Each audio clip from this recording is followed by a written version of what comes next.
Under the velvet, the stars take their stand. Orion above, with the night in his hand. Under Orion's gaze, the stillness hums, a quiet song where the silence drums. The belt of stars, they shimmer and gleam, holding the night in a frozen dream. Trees stand like shadows, frozen and tall, echoes of silence, no sound at all. The stars burn like fire, but their touch is so cold. Orion watches, his story retold. 3 stars in a row, a map in the sky, guiding the lost as the hours pass by. The hunter stands still, yet he's moving through time, a silent reminder of something divine. Under Orion's gaze, the stillness hums, a quiet song where the silence drums. The belt of stars, they shimmer and gleam, holding the night in a frozen dream.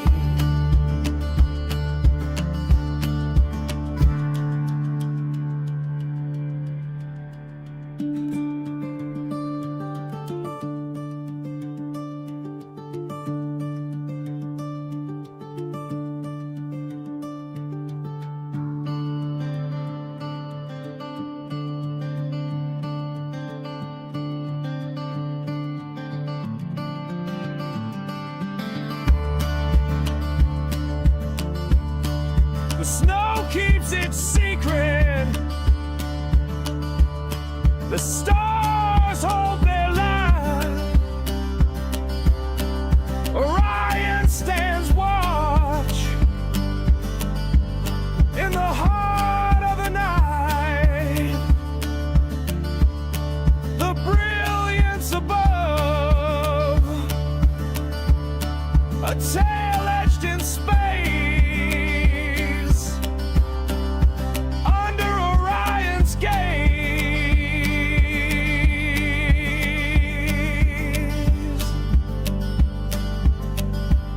We find our place.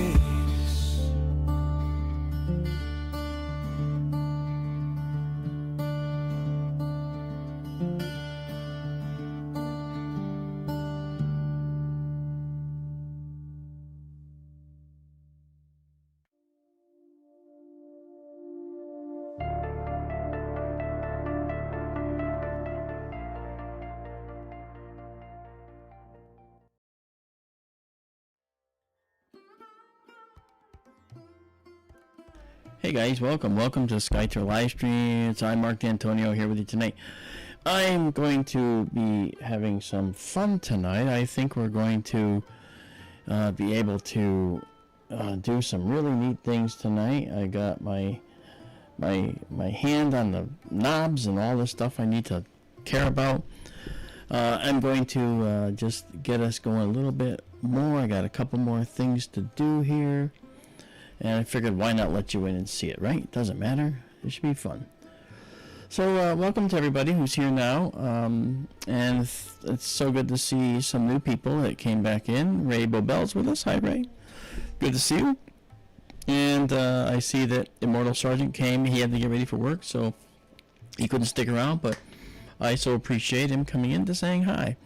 Captain K-Rod, how you doing? How you doing, man? Haven't I don't remember seeing you here before. Maybe you have. Sally, good to see you. And we have Adrian. How you doing, Adrian Tobin? How are you? I guess we'll find out. Right, what's up? Yeah, right, exactly so. Kathy Messick, good to see you. Daisy and Zoe. Genghis, nice to see you. And Karen Belmont is here as well. And well, you guys are the early crowd. There goes a satellite. Zing, right through the view. This is serious. And let us just pull that back into the view a little more here, just because it's getting a few things straightened out here. All right, let's try doing this. Drop this down a little bit. Maybe I was overdriving the microphone a bit. Is this better? Let me know. I don't have a way to test it ahead of time. I did this earlier.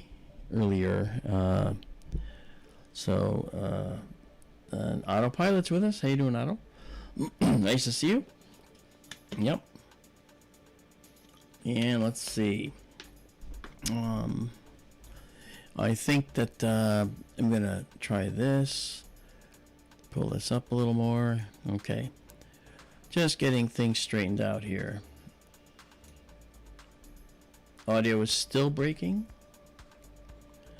Shouldn't be breaking. How about if I do this? Is this better?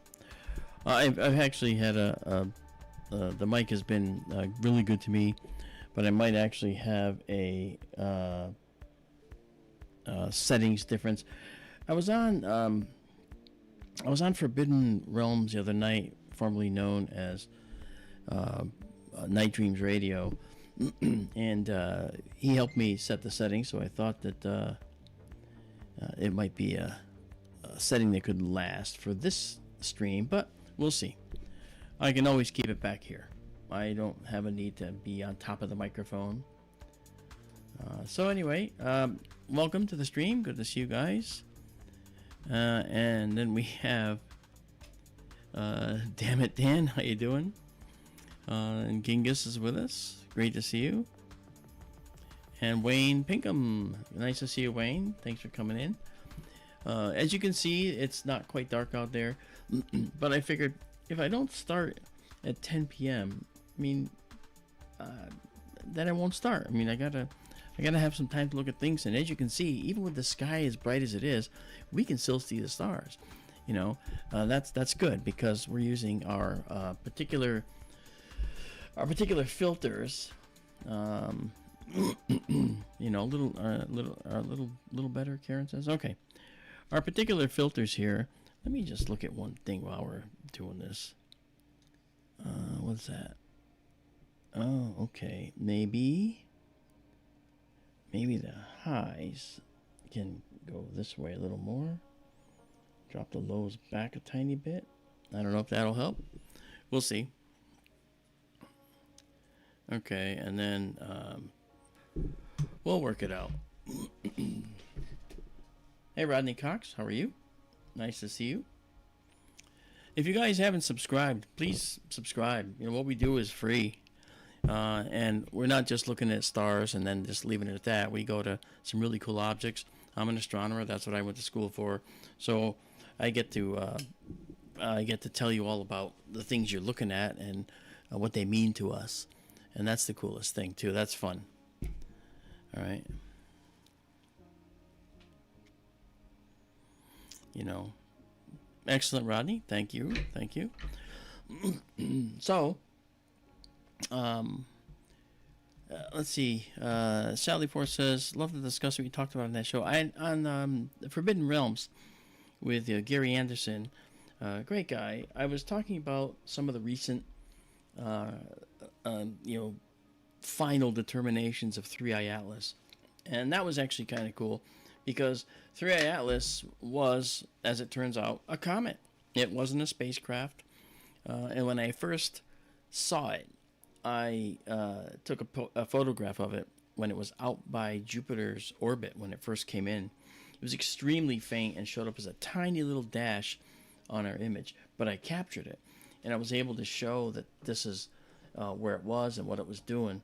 And then as it got closer, I actually was able to capture the whole thing, and it had a little tail, and I took several images.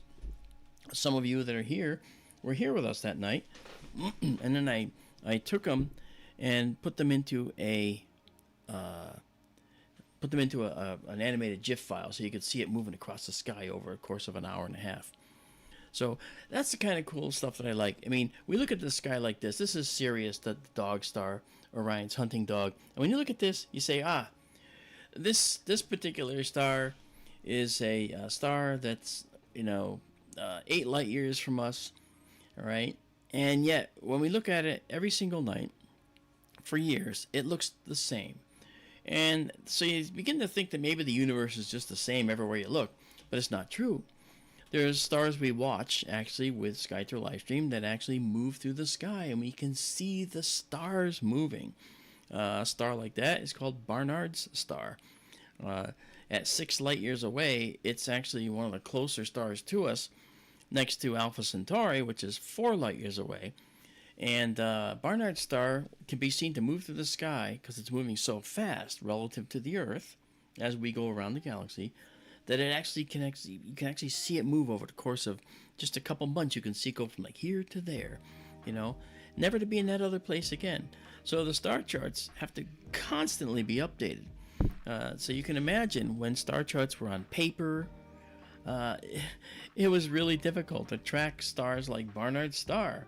We didn't, how can we do that? Because it was different every single time. So what we would do is put in a line or a curve showing its path and projected path. So for a particular date, we calculate where it's going to be, and then we can just go right to it, zip right to it, So that's kind of what we're talking about, that we're doing here. Now I'm going to come over here. This is our planetarium, and this is connected to the telescope so that when we come in here, we can actually, use this to take us to other places. This square is the field of view that we see here.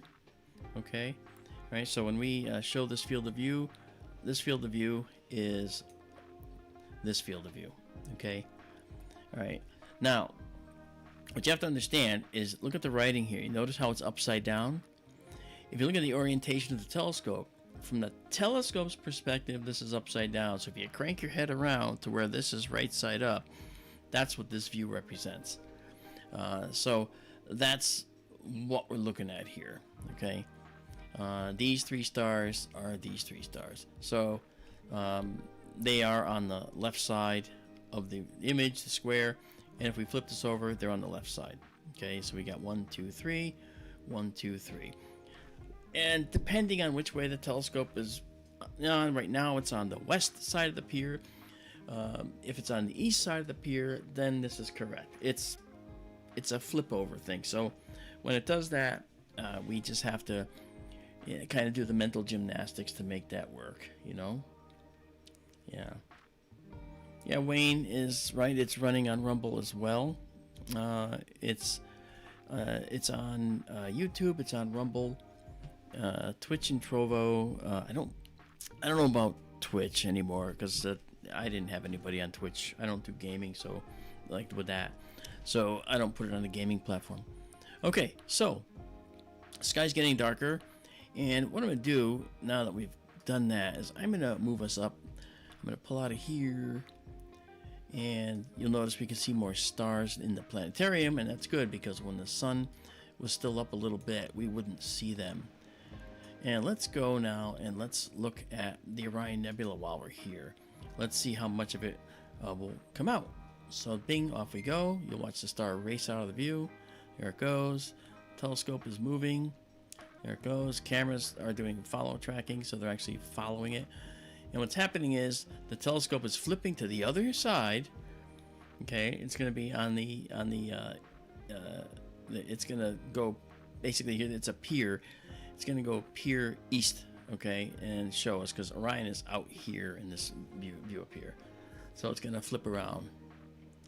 All right, there it goes, and then you'll see Orion. Now again, the sun is just set a little while ago.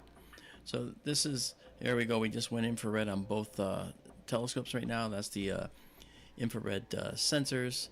It'll drop back from color to infrared at times. Here is the business end of our telescope. I can actually kind of show you that, I think. If we bring this out, you can watch. This is the camera right here. Okay, this is our connecting tubes. We have an off-axis guider. This is another camera here, an autofocuser. So this is kind of the gear at the other end, and this is the telescope tube. All right, so let's return that to its size. All right, and do that. And now let's come in here and see if we found the Orion Nebula by going the other side. We did not actually. So what I'm going to do is just tell it to do a little bit of a hunting, because I know that it can find. Now see, now the directions are kind of reversed, which is sort of funny the way that works. All right, so I'm going to take, once it settles down, I'll take a photo. And once I get this photo taken, I will then use that photo to figure out, have the telescope tell me where it is. When you cross back and forth like that, okay, the pier, you'll have those problems. You'll have that happen. All right, I'm also going to move this down here, and then move this down here as well, like that. Okay, there we go. Okay. All right, so now let's do a 5-second shot and see if we got enough stars to connect with. All right, let's try that. See if we can do it. Yeah, again, it's not quite dark yet, so we'll see what happens. Hey, we did it. Okay. So we're off by a little bit, but you'll see the nebula come in now. It's going to be crazy. All right, there it is. Yeah, it was that far. I was on my way to it, yeah. So this is the Orion Nebula. This is we're going to go back to our 1-second shot here. This is a nebula that is 1,344 light years from us. So as we're looking at this, we're seeing it as it was 1,344 years ago.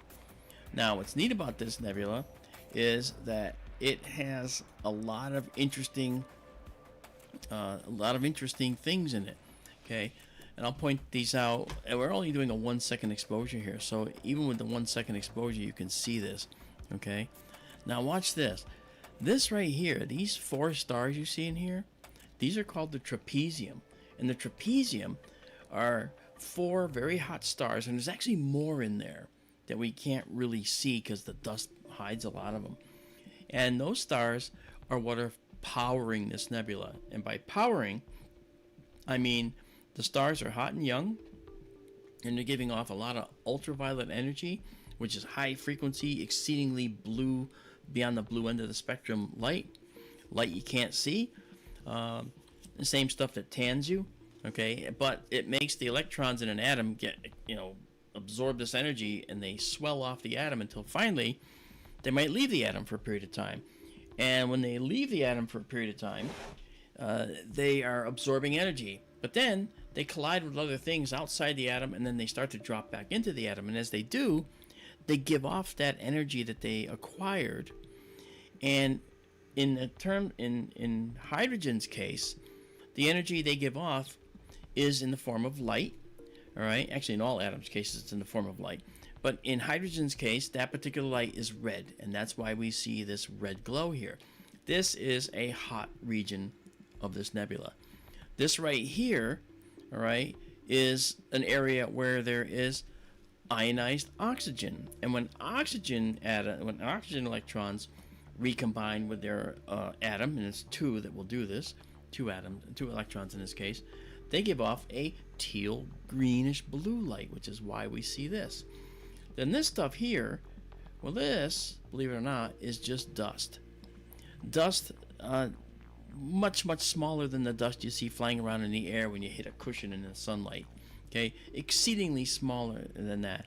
And so that dust is literally made of the building blocks of planets and stars. And stars are made of hydrogen, which is going to be within this dust.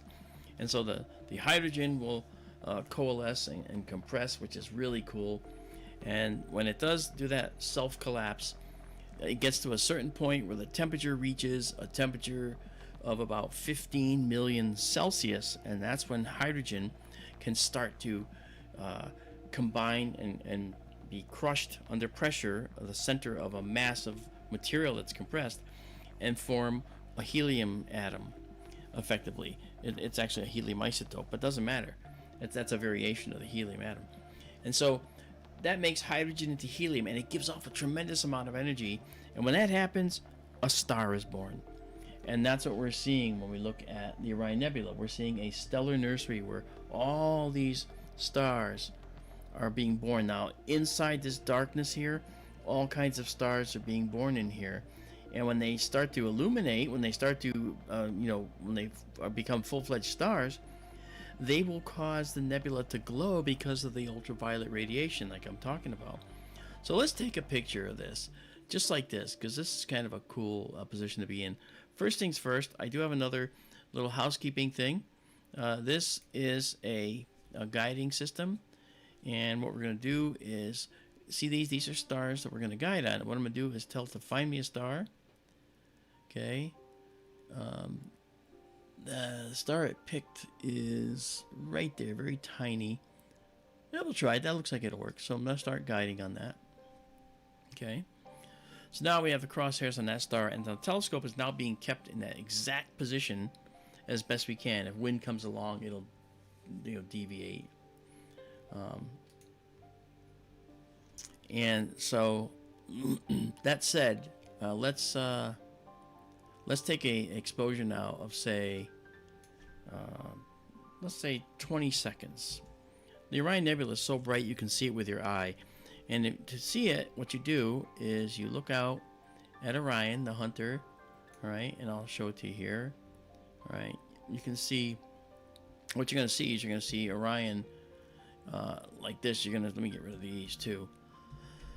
Excuse me. You're going to see Betelgeuse, Bellatrix, the belt of 3 stars, Saiph, and Rigel. Well, under that belt of 3 stars down here is Orion's sword.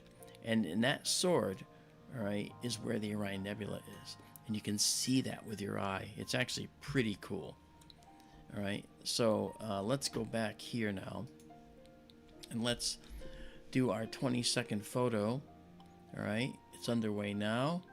And we're going to come out of our low light mode and go into our deep sky mode. And that's called a stack. What we're going to do is take a second picture, align it with the first, and sandwich it on top. And we're going to make an image sandwich. And the more images we stack, the less digital noise that's inherent in all the digital cameras will be present. Look at that. That's beautiful. I'm going to color correct that for a minute. Okay, and then we're going to spread out our curve a little so we can actually do some work. Now as we get another frame here, watch the noise level drop. You might have just missed it, but the noise level in here dropped amazingly well. Every time you double the number of exposures, you cut the noise in half. Look at this. You can see the details in here. This is as it was 1344 years ago. Isn't that crazy? Pretty cool.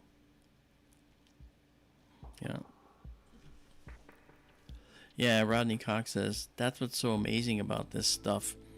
the light we're seeing right now may not actually be light anymore. Well, it might actually be coming to us, but it may be different. It could be changed, sure.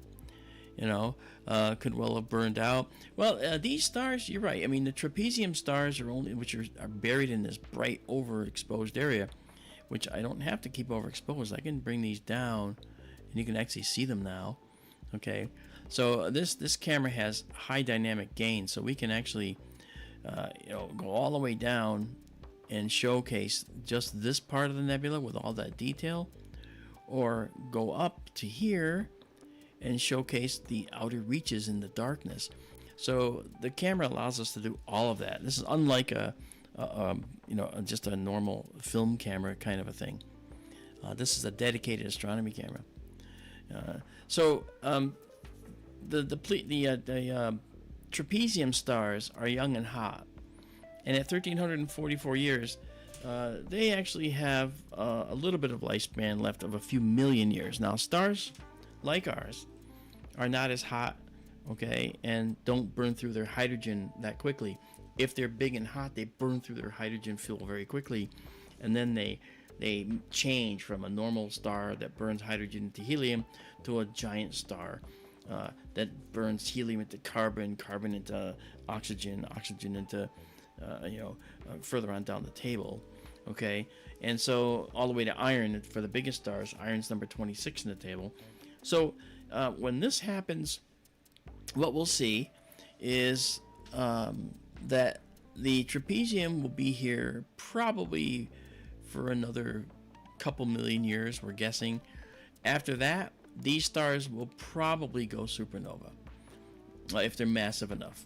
A massive star can go supernova. A not so massive star will go into a giant star, a supergiant, and then shrink down to a little white dwarf. Our sun's going to do that. It's going to become a red giant and then shrink down to a white dwarf.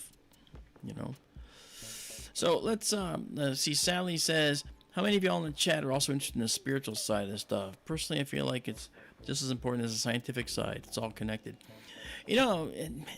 She's right.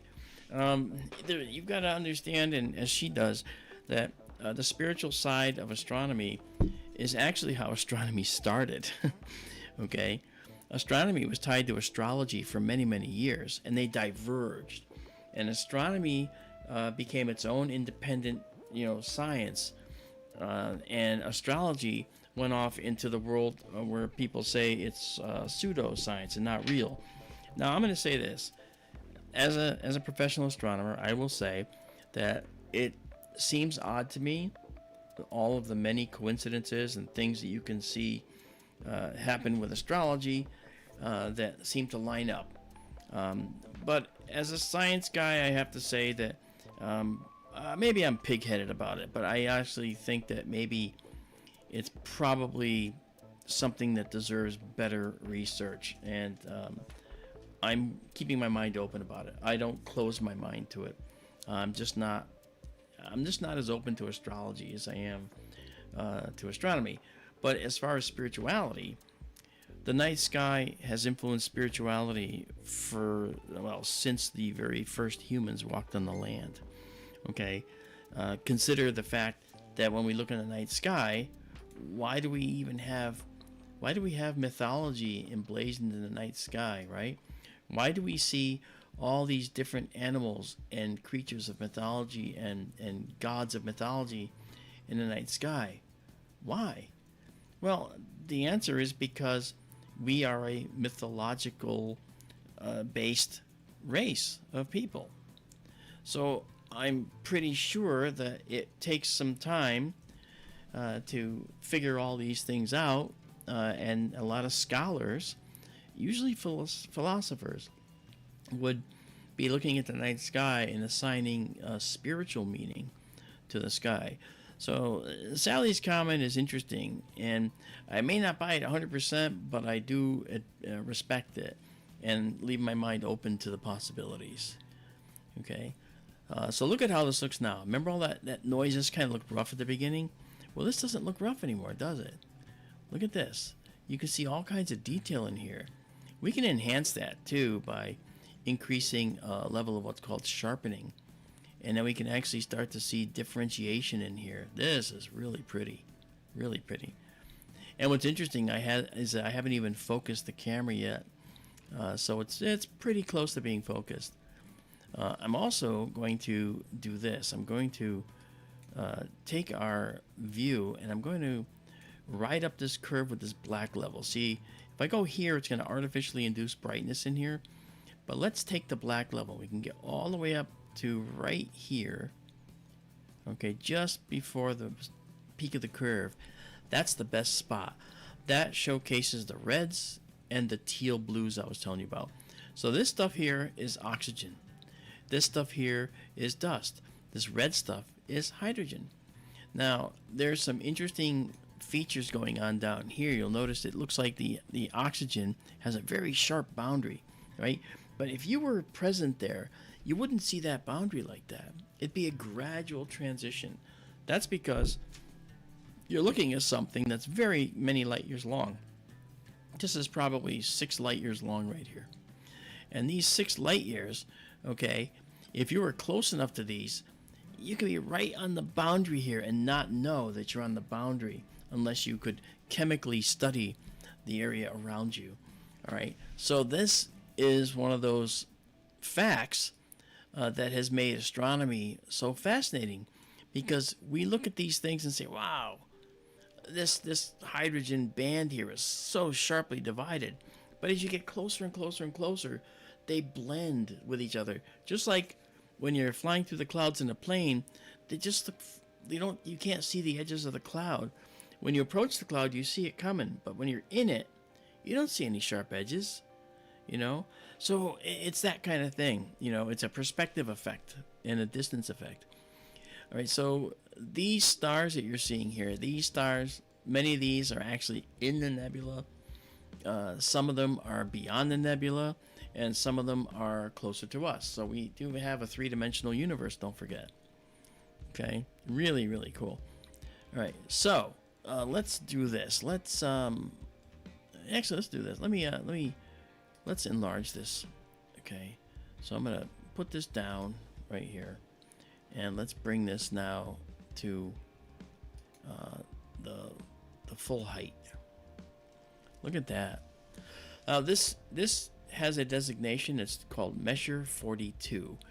All right, and Charles Messier in the 1700s looked at this object in the sky and said, we're just going to call this Messier 42. Now, he made a list of a bunch of them, just over 100 of them. And these Messier objects that they came to be called were, for him, objects not to be confused with comets. Yeah, I know. Believe it or not, he was a comet hunter. And so he didn't want to see these objects. He wanted to look for comets. And so when he looked for comets, he said, don't pay any attention to these things. Okay. Would you not want to pay attention to this? It's stunning, right? This here is Measure 43. That's another little object right here. Okay. And so this guy, yep, that's me in disembodied head. Okay. You can see this little piece right here. See that? That's a little, what's called a reflection nebula. Now, a reflection nebula is created when light strikes this dust from the star, and the dust likes the blue light from stars, so it absorbs the blue light and sends it out in all directions. Oddly enough, when you look at that, see, this is blue versus the green. That's the thing, that, you know, this is a bluey versus greeny. Okay, so when you look at this stuff, one thing to understand is that when dust is reflecting the blue light back, it's actually called scattering. It absorbs it and sends it out in all directions, so it scatters it everywhere. We're seeing the same process that makes our sky blue. I mentioned this probably no less than 100 times in my time doing Sky Tour live stream. But when nitrogen and oxygen molecules get light from the sun coming in, it comes in as a red, orange, yellow, green, blue, indigo, and violet mess, all in a spectrum, right? And together that makes kind of a white light. And it is white light. In space, the sun is white. However, as it's going through our atmosphere, some of the blue light is being extracted and reflected back out in all directions. And that's why the sky is blue. And that's also why the sun looks yellow in our sky. It's not. It's a white star when you go into space. White. It's not yellow. So all the books are wrong. But you know what? Without going to space, who would have known? You know? Yeah. So, the color of the stars then is something important to us because it dictates their temperature. These stars in the trapezium there are hot and blue. Okay? And that means that they're among the hotter stars in the universe. And stars that are red are not as hot, like this guy right here. See that little guy? That's a little red star. Okay? It's not as hot as the blue stars. And at one end, on the left end, when at the left end of the stellar classification scale are the O stars. And you have O followed by B, and then A, and then F, G, which is our star, K, and M. Okay? And they go from hottest and bluest to coolest and reddest. And it's coolest in temperature, not cool as in cool. They're all cool in that regard. You know? So looking at this, and you look at this particular object, this is beautiful. It's hard to take my gaze away from it. When you look at this stuff, it's really fantastic when you see all the dark dust interacting with the hydrogen gas and the oxygen in here. Now, why is hydrogen and oxygen so common in a lot of these nebulae, as we'll see they are? The reason is because of the fact that hydrogen is the most populous element in the entire universe. There was more hydrogen made in the beginning than ever, okay? And so it's the most populous. It's also the simplest atom. It's one proton, one electron. The proton is in the middle and the electron goes around it, okay? So the question becomes, how do you get more complex atoms? Well, the fusion process, like we're seeing happening here right before our eyes, we just don't realize what's going on. The fusion process is creating new elements in the cores of these stars. And when the star goes supernova, it scatters all that material to the universe. Our sun has a composition of many, many, many different elements in its atmosphere, its outer atmosphere that we see. But the core can only fuse hydrogen into helium. So why does the sun have all these other elements it can't possibly make? Because it takes more heat and more pressure to make those elements. They're not made there. It's the fact that the sun was made with them. When the sun was first formed, it was made with those elements. Okay? So the calcium that we see in the sun's outer envelope was with the sun when it was formed. Okay? And where did those come from? Where did the calcium come from? It came from a supernova of other stars elsewhere in the universe. And then those supernovae created other material that would become building blocks for planets. Magnesium, phosphorus, all these other elements in the periodic table. And this dark dust we see here is composed of a lot of carbon, a lot of silicon, and a lot of other materials, and a lot of water as well, by the way. Water is also very, very plentiful in the universe. It's certainly not lacking. If you want to collect water, you can just fly through a gas cloud with a gigantic collector, and you will get water. Okay, you'll also get hydrogen and oxygen. Oxygen is the third most abundant element in the entire universe. Okay, and carbon's the fourth. Okay, so that explains why we see all this carbon in here. Okay, where's the carbon come from? The carbon is actually made in a lot of stars. Okay, a star slightly heavier than our own can make carbon from helium. Okay, so you make hydrogen into helium in the star's core, and then helium into carbon. That's a natural transition. So hydrogen, helium, and carbon stand to reason to be among the more populous elements. And just beyond carbon, you'll get oxygen. I mean, it's carbon then nitrogen, but then oxygen. But you get a lot of nitrogen, you get a lot of oxygen. And that makes sense that hydrogen's the most populous, helium's second most, oxygen's third most, and carbon is fourth most. Okay, so that's kind of how that works. And that said, this is sort of, when we look at this object, which we call a stellar nursery, it's a complex container of potential future life. You know, And the other thing about the Orion Nebula, look at all these little details now. Okay, the other thing about this is that when we look at this object, all right, and let me just show you, let me give you an actual, we'll actually do this. This actually will give you a identification. This is an overlay that I put in. Okay, and I'll save it with this after setting the target name to that. Actually, I want this to be Great Nebula in Orion. That's what I want. And we're going to make that the target name. Okay, and then we'll save the image with annotations, and then we can get rid of the annotations. These will be saved out to our server that is free for you to go grab, and you'll get this very image for absolutely nothing, available to you. Where is it? It'll be at skytourlive.org, which you see up there. Okay, now right here. So now I'm gonna take this and I'm gonna dock this back up so the image get a little smaller, but it'll be all the same. Look at that. Gosh, that's beautiful. Now I'll save this, and we have 49 saved here. What's that mean? It means we have 49 images that have been stacked together to minimize the amount of noise from the digital process here. And this is all without the sky being fully dark. Can you believe it? Luckily, we're using a filter that allows us to do that. Now we have 50, so I'll stop it here. Okay, save exactly as seen. So there is the Orion Nebula, and this photo is available out there for you to take, just like you see it here, except much bigger.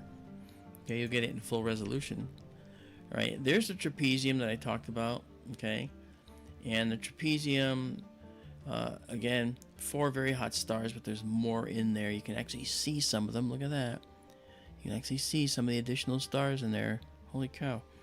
I never actually noticed. But we can see some additional stars in here. They're faint, but they're there. And these are all part of the trapezium cluster in the middle that is heating this nebula and causing it to do what it's doing. Okay, so that said, I'm going to go back to set the height. Alright, this is our 1 second view. So what I'm going to do now is let's go right next door to something else that's really cool before we start moving to something additional. Let's take the trip up to just here. Okay, this is a location just above the Orion Nebula. Notice all the dust in here. This is literally, I'll just back out to show you this. This whole region in the sky and way outside each side, this is actually part of something called the Orion Molecular Cloud Complex, the OMCC. And the Orion Molecular Cloud Complex is really this massive cloud, as the name implies, of molecules that are fundamental building blocks for planets and for stars.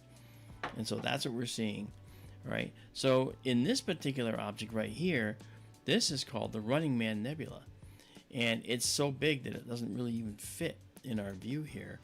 But I'm going to tell us to go there anyway, and you're going to watch this view change. So it's going to go right up there, okay? Oops, I'm on 20 seconds. Let me go back to 1 second, sorry. Here we are. Okay, that alarm you're hearing is our guiding alarm saying, hey, I can't guide. That's right, you can't. Okay, so this now is where the Running Man Nebula is. And I am going to showcase that for you. Here it is. Okay, this is these are the different stars, and I'm going to move this over just a little bit because that way we will be able to have the Running Man Nebula in here. Okay, it should be just about here. Let's just move it over a little more. There is a beautiful dust patch up here that I want you to see, so there we go. Okay. All right, so let's now just take a quick 5-second shot here. And this 5-second shot will make sure I can place the other thing I want you to see. It's part of the dust. There we got that. Yeah, we're good. Excellent. Okay. So now I'll do this. I'm going to take us and we're going to do well, I can do a 30-second shot here because it's dark enough. And this is going to be one that's going to be really cool, and we're going to start live stacking this. I have to get a guide star first, but you know what? The first one might come out okay. Look, there's the Orion Nebula in our guider. Okay, well, let's grab another shot. And let's grab stars. And we'll do that.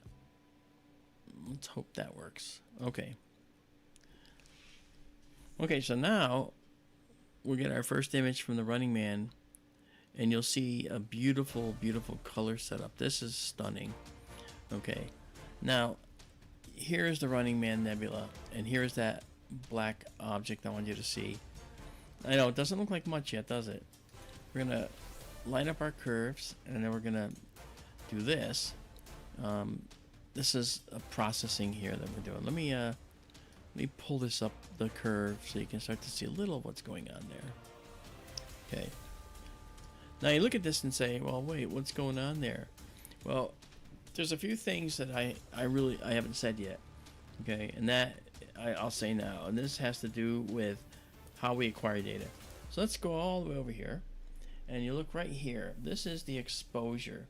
This is how long we're gonna leave the sensor to acquire light. Okay, and then down here we have the gain. Well, the gain can go to 600, but notice I only have it at 100. Why is that? Well, these objects are so bright that we don't need to actually go higher on the gain. And the gain is how sensitive we make the sensor, and the exposure is how long we expose that sensitive sensor. Now we play off exposure versus gain for the best result. Now if I go to 200, why wouldn't I do that? Okay, why wouldn't I go to 600? Because you see this noise, this stuff here that we see. Okay, you see how it looks kind of grainy in there? That grain is something that is a result of the gain. Okay, so when we have the gain set high, we get more grain. Right now it's at 100, and that's about the lowest grain we can get. And as we actually expose more and stack more, we got 4 so far. This is gonna get less and less and less grain to it, right? But I will expose this for just a little bit longer. Put it for a little higher gain in a bit. First things first. Okay, Running Man Nebula is here, and we're going to set that as our target name.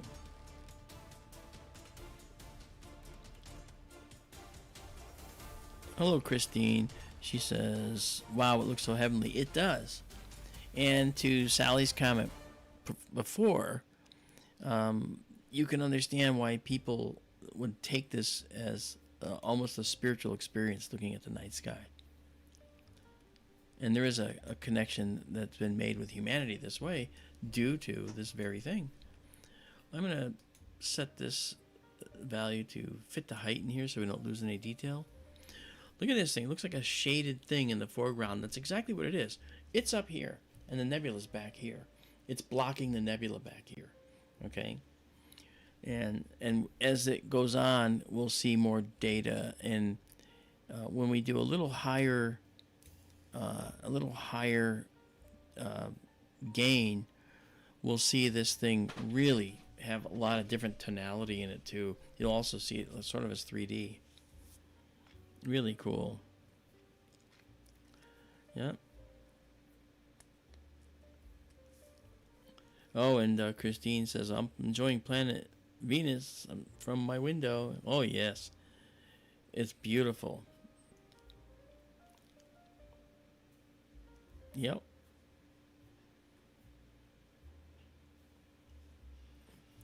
Oh, Sally, I have to get that to you. Why do I keep forgetting that? You asked me before, and I didn't. I have to. I have to go into my safe. I do a lot of work for the Navy, so I have a DoD safe, and I put it in there, and so I got to get into the safe. It's a real hassle, but that's okay. Sharon and Katie, hey, thank you. Yeah, Sharon and Hayden from Pearland, Texas. Sharon actually got some shirts from us. You know, for a $25 donation, you actually get our SkyTour Livestream shirt, and on the back it's a ring of planets, all the planets, and there's 9 of them. Why? Because I think Pluto's a planet. I think that Clyde Tombaugh was ripped off when they took his discovery and said it wasn't a planet. But I knew Clyde. I actually met him, and we were at an astronomy conference together, and I told him that I believe Pluto's a planet, and he smiled and said, yes, me too. So I believe that. So the shirt has our logo on the front, and on the back it has the planets in a ring, and in the middle it says, I need my space. So $25 or more will get you one of those shirts. We'll just need your size. How do you tell us? At the bottom there's that email, contactskytour@gmail.com, and I or Marianne Robb, who is our CFO for our nonprofit, we're on a shoestring. We're on a shoestring. So anything you can do to help us is always great. So Sharon and Hayden, thank you so much. That's really, really kind of you. Very much so. All right, let's see. And by the way, just Kathy Messick, Pluto is a planet in my opinion. It is absolutely true. Yeah, and you know what? And another amateur astronomer says, of course Pluto's a planet. And now, yeah, Sharon has 3 shirts now. So here's why I think Pluto's a planet. I think the conditions by which the International Astronomical Union defined a planet versus a dwarf planet are sound, but they got to remember one thing. Pluto's the only planet they're calling a dwarf planet that has more than one moon. Okay? It actually has 5 moons. Okay? And, I think it's 5. Holy cow, I just got a mental brain blip there. If I'm wrong, correct me, please. And Karen says it has mass and moons. Yeah, and because it has more than one moon, it's not a binary asteroid. We have plenty of those, okay? But it has multiple moons, right, of various sizes. Charon's, its biggest moon, is a significantly, large size for Pluto, okay? And I think having multiple moons is very important to defining a planet. And it's in our solar system. Yes, it's at a 17-degree inclination to our plane of our solar system. And yes, it may have been a dwarf planet alone, but because it has these many moons, I don't buy it. I think we need to classify it as a planet. That's what it should be, Rodney, wait a minute. I thought Pluto was a talking dog. No, that was Goofy. Hi there, Mickey. Remember? I don't think Pluto talked. Was I wrong? That tells us now that we've got enough frames in here. We've got 16. When I color correct, look at the color now. Now, this object, you can start to see the tonality in this changing here, okay? This object, I'm going to do this too. I'm going to pull this in a little more. You notice this color isn't really the red like we saw with the hydrogen? Now, wait a minute. Does that mean it's not hydrogen? No, it is hydrogen. So how come it looks magenta? What do you think the reason is? Okay, think about that. This red in here is more magenta. How come? How come? And there's a reason within physics that is true, and I'll tell you once we get through this. Don't think because it's within physics that you may not be able to guess. You probably can guess, but just think it through. Remember, the universe is 3D, okay? It's not a flat plane of blue. It's blue that's in front of us. It's blue that's behind it. The red is within it. So think it through. Give me an answer in the chat while we go to the next. Red food coloring. Rascally. You're such a rascal. Red food coloring. I like that. If I said it's because of red food coloring and sounded really really smart, you might say, wow, I guess it is. No, don't do that. Kathy Messick says blending of oxygen and hydrogen. Rascally says isotopes. Okay. This blue, by the way, and I'm sorry I didn't say it before. This blue is actually blue for the same reason our sky's blue. It's a scattering of the blue light from these hot stars. Okay, in the dust. Okay, so this whole region is filled with blue light that's being scattered from the star's light. Okay, so Blues Traveler says Pluto said pant, sniff, sniff, woof, and woo, ow. Yeah, that's true. Hey, Sparkle, what's up? Hang hungover. Okay, is that you? Orange and yellow gases. Okay, that's not Adrian. Thank you. That's a good guess. Okay, first of all, I appreciate you guys throwing the answers in. Galactic Volcano says time is a dimension. Yes, it is. We have X, Y, and Z plus time. That's our fourth dimension. One of my most popular talks is interdimensional travel. I'll be giving it at the end of May. I'll be giving it in June in Illinois. I'll be giving it at the end of May in Palm Springs. And I'm actually doing a keynote address in Arkansas the 9th through the 12th of April for the Ozark Mountain UFO Conference. If you're anywhere near there, you gotta go. Not because I'm there, but because it's really cool. All right. So the answer is in how different types of light look when you're looking at it through other types of light. Okay. When you have paint on a paper and you mix all the colors together, red, green, yellow, blue, you mix them all together, what color do you get? You get black. Okay? That's when you mix paint. However, when you mix light, when you have blue light and you have red light within it that's shining out too, the red and the blue, okay, together form a magenta color. And so this magenta is simply an illusion created by the blue light that's actually in front of this red as well. Isn't that crazy? Yeah, it's something else. Okay, we got 24 here. I'm going to save this, and then I'm going to do save exactly a scene. And now what I'm going to do is I am going to go down to just a 25-second shot, and I'm going to change the gain to 200.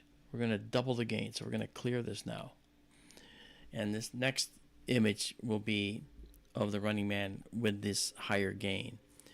You'll see the difference in the digital noise that I was talking about. You'll see it all in just a moment.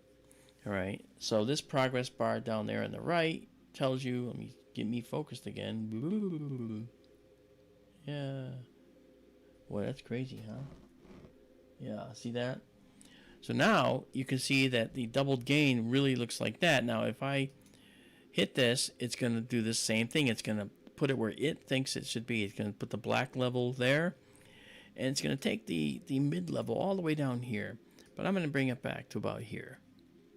Okay. Now, you're going to start to notice as we move forward that a lot more of the detail in here is going to come out. This especially is going to start resolving into much, much better levels of detail. Okay. And after that, we'll move on.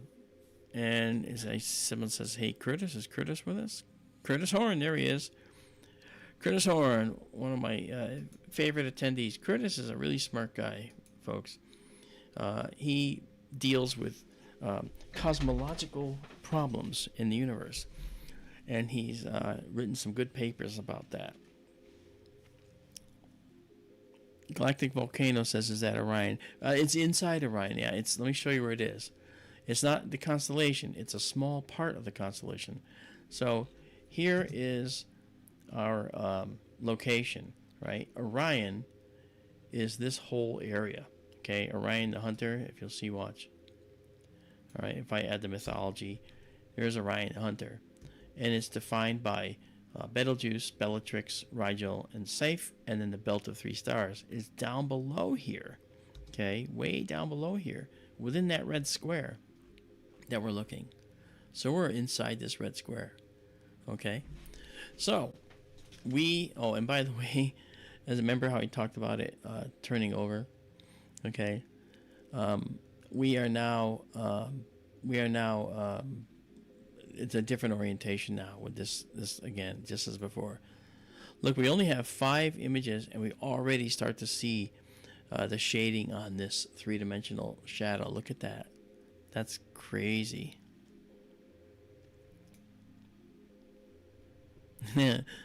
Curtis says, Running Man leaves every year, but he'll be back. That's right. That's right. And the only reason we see him is because these stars are having their blue light scattered by the dust. And it's this black dust, by the way, that's actually doing that scattering. That's why it's blue. Okay? It's all dust in here. Remember the Orion Molecular Cloud Complex I talked about? Well, this is within it. Right? And so everything we're looking at is, in this image, is hydrogen emitting light because it's been ionized. And the electron jumping back in causes the hydrogen to glow in this particular color. There's several different colors, but the red is the dominant one. And then the blue here is now it's like a royal blue. It's not like a teal blue. And it's a subtle difference, but that's there.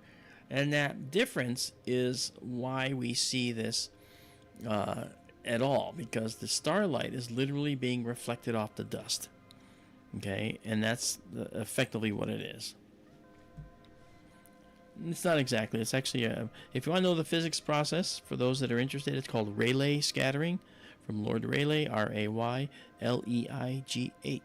Rayleigh scattering. When you look it up, you'll find out that it's the mechanism by which the sky is blue as well. Interesting stuff. Yeah, so now we're at 9 images stacked on this, and you'll notice that this is starting to really resolve into something else, and let me see if I can grab get some contrast here. All right, let's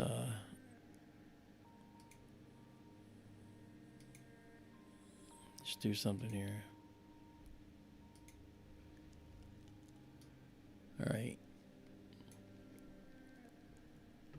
Well, it looks like we are stalled out here, so I've got to bring us back. Here we go. Okay. Okay, I have to restart this session. It's not a big deal. It comes back in a moment. Here it is. Okay. That happens from time to time. We have our view courtesy of that antenna you see up there. That's the Starlink antenna. And sometimes satellites just don't have the coverage and we lose it for a moment. I don't mind telling you, when you've got, all that money tied up in an object like that and it just quits, it scares you. I'm kind of used to it now. We have people that can go out on site if needed. Look at that, that's beautiful. And so now as I bring this in, you'll see more detail in that black dust. Why am I such a fanatic about the dark dust? The reason is because life began in the dark. I've mentioned that many times, and it's in this dark dust where a star may form, and because it's deep in this dust protects any forming star system in there from the ultraviolet light from these very, very bright hot stars. And so it might be a little protected environment, and that protected environment allows growth of a planetary system. Really neat. All right, we're only gonna do 15 because I don't want to, go too terribly much longer on the same one I've been doing. So I'll save that, and it'll be in the same folder as Running Man. Save exactly as seen. But you can see that, and if I went longer, this would become even more resolved with lots of detail. But you know what? You're here to see lots of things, so I'm going to show you as many things as I can. So let's go back to our low light mode and jump to our planetarium view. Now let's back out. Let's go see another thing that's interesting. We're going to come up here now. And this is a really cool object, and I want to look at this. This is another location, and this is, it's not square, that's just the way the nebula stopped in the photo. Okay, so now let's do this. Stop our guider. Alright, and now let's just take a, well, first let's see if it can know where it is. Yes, of course. M78 is where I want. Yeah. I'm going to center it into view. There we go. There are those two stars. Okay. Refine. Excellent. And now what we're going to do, get rid of this for now. That doesn't matter. We're good. And now I'm going to just take a picture of this. Doesn't look like much, does it? But again, we're at 200 gain now, so we're going to see a lot more. This time, I'm going to see if I can grab a guide star that gives us some leeway here. And we'll have plenty now, because this is really good. That's a perfect star. And when I say perfect star, I mean that the light from the star goes up and makes a nice bell curve kind of. Now we're getting real-time views here of the starlight, but we're getting the peak consistently so we can guide on it. Okay, so now what we're going to do is we're going to do a 50-second photo here at 200 gain. So for 50 seconds, we're going to expose at 200 gain. Now, as I said, it goes to 600, but at 600, faint objects like this will not show very well. Okay, let's see. Did we get some wind? We got some wind, I guess. And it did bring us back. So good. Galactic Volcano says that's a binary star system. Arcturus is super bright. Yes, Arcturus is bright. Alright, let's see. Look at our telescope. It's sticking up into the sky. It's acting like a flag. Even though this is giving us a noise saying that it may not be guiding right, it may still guide. So we'll see how that comes out. Yeah, see? So this is another reflection nebula, and at 200 gain you can see how noisy it looks, this fuzziness here. But that resolves when we take more photos. So if I pull this down, okay, you'll see that this is going to look even better. And this is the black level, so let me just do a color correction here. And then I'm going to bring this all the way to there. And then if I move this down to where that doesn't look like it's very noisy, that's the level at which it's best right now. But as we add more exposures, we can move this to the left more and it will support it. But you're starting to see something here, and that's what I want you to see. Okay, now that dust we saw in the Orion Nebula, we've got dust here too. And this here is a nebula, again, just like the Running Man. It is not an oxygen nebula per se. It is a reflection nebula, or that scattering nebula we talked about. This object is called Casper the Friendly Ghost. Yes, I know. Astronomers can be fun too, you know. Yeah. Yeah. And Mundus Finite is watching from the Colorado Rockies. From high in the Colorado Rockies comes Mundus Finite. Nice to see you, man.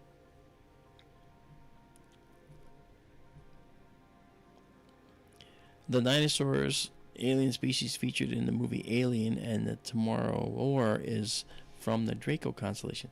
Is that where the planet was that had the alien, the xenomorph?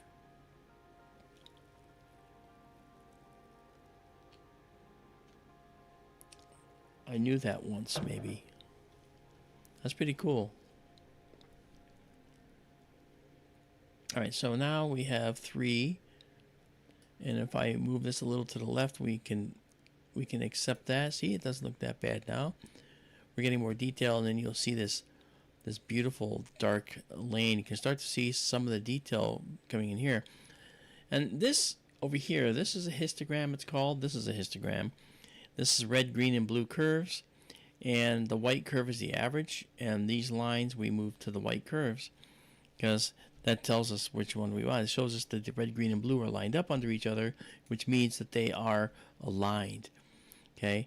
If we move this too far past the black, we start to run out of, or we start to lose data, see? So we want to keep it to the left of the curve, and generally just past 3/4 of the way up, maybe right about here. Okay? And then this is the mid-level. This is the level for all the other colors. And if we bring this too far in, it gets too noisy, see? But if we pull it back out, then we can get it to the point where we can balance the noise to the actual view. And sometimes we do that. Sometimes we bring them down here when we want a nice soft view of the interior so we can look at some details. But then if we move it up to like here, we can start to see details in here. But this histogram, if we tell it to just punch it all the way up, like punch it, Margaret, like that commercial, then we'll see what else is hiding in here just a little bit. You can see there's more dark nebula over here, and there's some over here, another piece here. So this goes all the way down. So we know that there's more back there. And so we could sit here and keep exposing to find more. And Blues Traveler says he's high in the Rockies too. High in the Colorado mountains. That's cool. Guess what there, Blues Traveler and Mundus? We might end up with an observatory in Colorado. I know that the person that has the land is highly motivated for us to put another system to make it a third Sky Tour system. And it's going to be outside of Alamosa, Colorado, in skies whose brightness level is recognized as what's called Bortle 2. John Bortle, B-O-R-T-L-E, he came up with a system to describe, dark skies. 0 is, of course, no light. 1 is minuscule amount of light. 2 is similarly minuscule amount of light. And like a place like our observatory here, it's Bortle 3. Okay, and we have a satellite that went right through our field. Look at that, right here, zing, very faint satellite. And of course, we were doing a 50-second exposure, so it went through from here to here, actually, in that amount of time. So Bortle 3 is actually a beautifully dark sky, and it would be at 7,500 feet or so.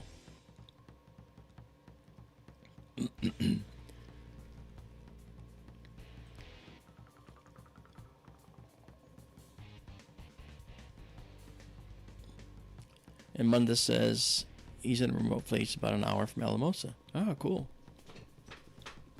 So you're northwest of Alamosa? I would guess. So now let's just see how this gives us more detail. When we get the wide field system online again, we have an electrical problem that we're fighting right now. When we get the wide field system on again, the view is like 4 times the size of this view. It's really beautiful.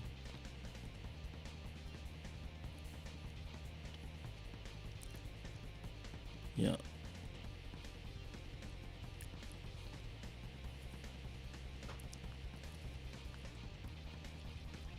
Yeah, I understand. And the benefit of the Benson telescope and the Sonoran Desert telescope is I never get snow. Um, Now in Colorado, we'll get snow, serious snow. So we need to have snow mitigation, which means we have to have a way to get rid of the snow on the telescope roof, right, the building roof. And I I know how that can work. And so the way we're going to do it is we're going to we're going to take the roof right off the building. It's going to roll off the building to one side, but we can't afford letting the snow fall into the building, all right, as it's coming off. So what if we get a foot of snow? You know, as you start to move it, it vibrates, and you might see snow dropping down on a telescope that's a very expensive system. We can't have that.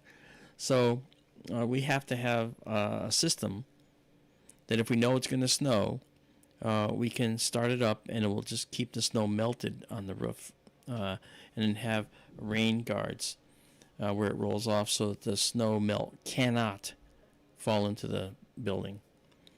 The building's also going to be a pitched roof. It's going to be like just a slant so that the water would fall toward the area where it's rolling off to. And that would prevent us from getting water in the building.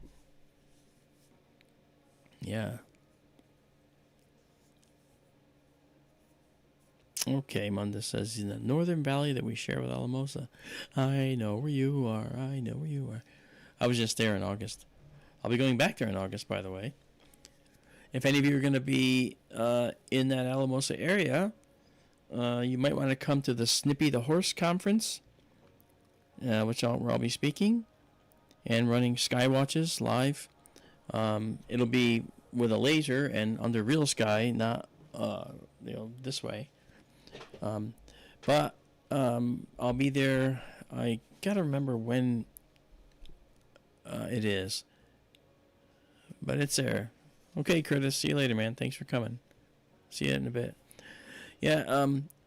It's the Snippy the Horse. It's called. Now I know that sounds weird, but one of the other things I do is I speak at a lot of these UFO extraterrestrial life conferences because I believe they can be here, and there's a lot of reasons why. And so the fact that they're possibly here is reason enough for me to go and talk at these conferences, because I want to get people's opinions about what they think, and I also want to share my opinion with people as well. Look at this. This is now you can start to see some details showing up here. See that? Now you're starting to see an overlay of dark dust in front of the blue. See that? This is in front of that blue back there, and it's showing up right now. Okay, and it's going to get even better. Tell you what, let's take this down and enlarge that and watch it develop. Oh, Christine, thank you. Well, that's so kind. That is so kind. Thank you so much. Wow. Very, very, very cool. I'm very, very, very happy that you support us. People support us. That's so kind. So the point is, when we have a telescope in a place other than our current two locations, we're going to end up having a situation where we're going to have 3 telescopes. We're actually going to have 4. I'll tell you why. Because actually 5. Okay. Okay, I'm going too fast. Here on the East Coast, I'm in Connecticut. The telescopes are out in Arizona. I'm running them from Connecticut. Okay, so we're paying for Starlink. At each observatory, it costs us $120 a month for Starlink. So right off the bat, we're $240 a month to pay for the internet out in the Sonoran telescope and here in Benson, where this telescope is located that you see up there. Okay, and on top of that, we are leasing this building from an observatory organization that's on the mountaintop up there that I'm sharing with 9 other professional astronomers, and that's $400 a month. So we, this is not a cheap endeavor, and we're so happy to have help and assistance. It's so kind. And in the Sonoran Desert, we don't have any bill other than the Starlink, which is good. But there was a water infiltration into a power line out there that's not long before our building, and it caused the power to go out at our building. And so we have to wait for that to be fixed. So that's why we're down out there. And we'll get that fixed. Here in the East Coast, we're going to have an observatory. This location was the very first Sky Tour live stream setup. I was in a real dome in my front yard. It was like a giant white minion out there. I dressed it up as Stuart the Minion for Halloween. People would stop and take pictures. Look at that, Stuart. It was funny. And so I ran it inside the building through February, through the winter, through bears wandering around, banging on the dome while I was inside. It was actually kind of nerve-wracking. So I figured out I have to do this remotely. I don't want to be coming out of the observatory and go face-to-face with an animal. So I ended up doing Wi-Fi first, and that worked great for a period of time. And then I ended up going to a different system that allowed me to be anywhere in the world and operate these. And you know what? It's cheap. It's like a remote way to get in. You have like a remote desktop in Windows. It's not that, but it's similar. Okay, and it doesn't. It has like a nominal cost, but it's a good cost because it allows me to operate from anywhere I want. I can run the entire observatories from my phone. Okay, I wrote software to control the basic stuff, which is right here. Let me bring that up. Okay, so this is the software that I wrote to run all the stuff at the observatory, and that software takes care of all the housekeeping stuff. And I had to write all that once I decided to go remote in a way that was much more, risky. Because if the telescope went haywire on my front lawn, I'd run out there and fix it. Okay? But if a telescope goes haywire 2,600 miles away, I've got to have backup. So I built some backups into my software to help do that. I'm a nerd, and you don't know it, but here, let me show you. I'm an actual nerd, see? I'm a nerd. Okay, I have glasses. So, that said, the software is helpful, keeps me going. I haven't had to write a correction to the software in years because I tried to get it robust right off the bat, and so far, so good. So far, so good. Now watch. Poof, all goes haywire, right? Well, anyway, so once I got fully remote, that's when I decided I'm going to put a building out in the Sonoran on a friend's land who consented to, let me do it. We poured a concrete pad out there, and that was like $2,000. Then we had a building built, and that was $4,000. And we got some donations to help us with that, but mostly it was the money from within our organization. And I think that the thing that's important is that you have to have a good building for the telescope. So I designed it so the roof would roll off using an ordinary garage door opener. Literally, the kind that are, like a Stanley garage door opener. But this was a Chamberlain, and it was like a 2 horsepower motor. And so it would take the weight that roof and just move it horizontally. So it's not like a garage door which has to go down a hill and then it pulls it back up the hill to open. This just goes off horizontally. So the motor is not feeling any stress whatsoever. Okay? And so they should last for an awful long time. And that said, I'm pretty happy with how this turned out. You know, this here is also the same thing. It's using a garage door opener as well. It's a Chamberlain by chance. That's how reliable they are. And you can see it. It's right there. Okay, and that's where it is. And it's actually taking the garage door off toward us in the back here. And then this is the closed position up here. That right there is this camera view and this camera. Okay. And this view shows that bright light. That's actually this camera view with an infrared transmitter.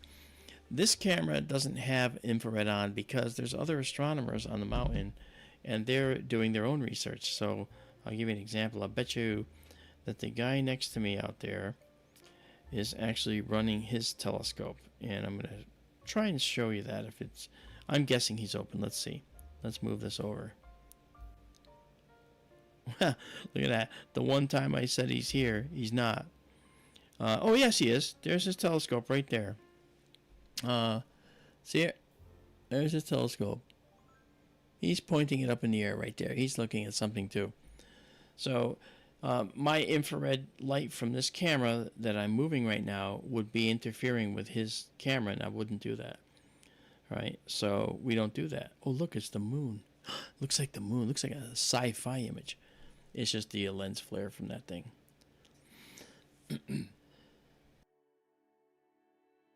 Okay, so that said, let's check in with the Casper the Friendly Ghost Nebula. Let's see. Well, look at that. We can see a lot of detail in here, a lot of other stars. That's nice. Very nice. Sam S, how you doing? And Fantasy, how you doing? Good to see you. Sam S says, oh, he's actually galactic something.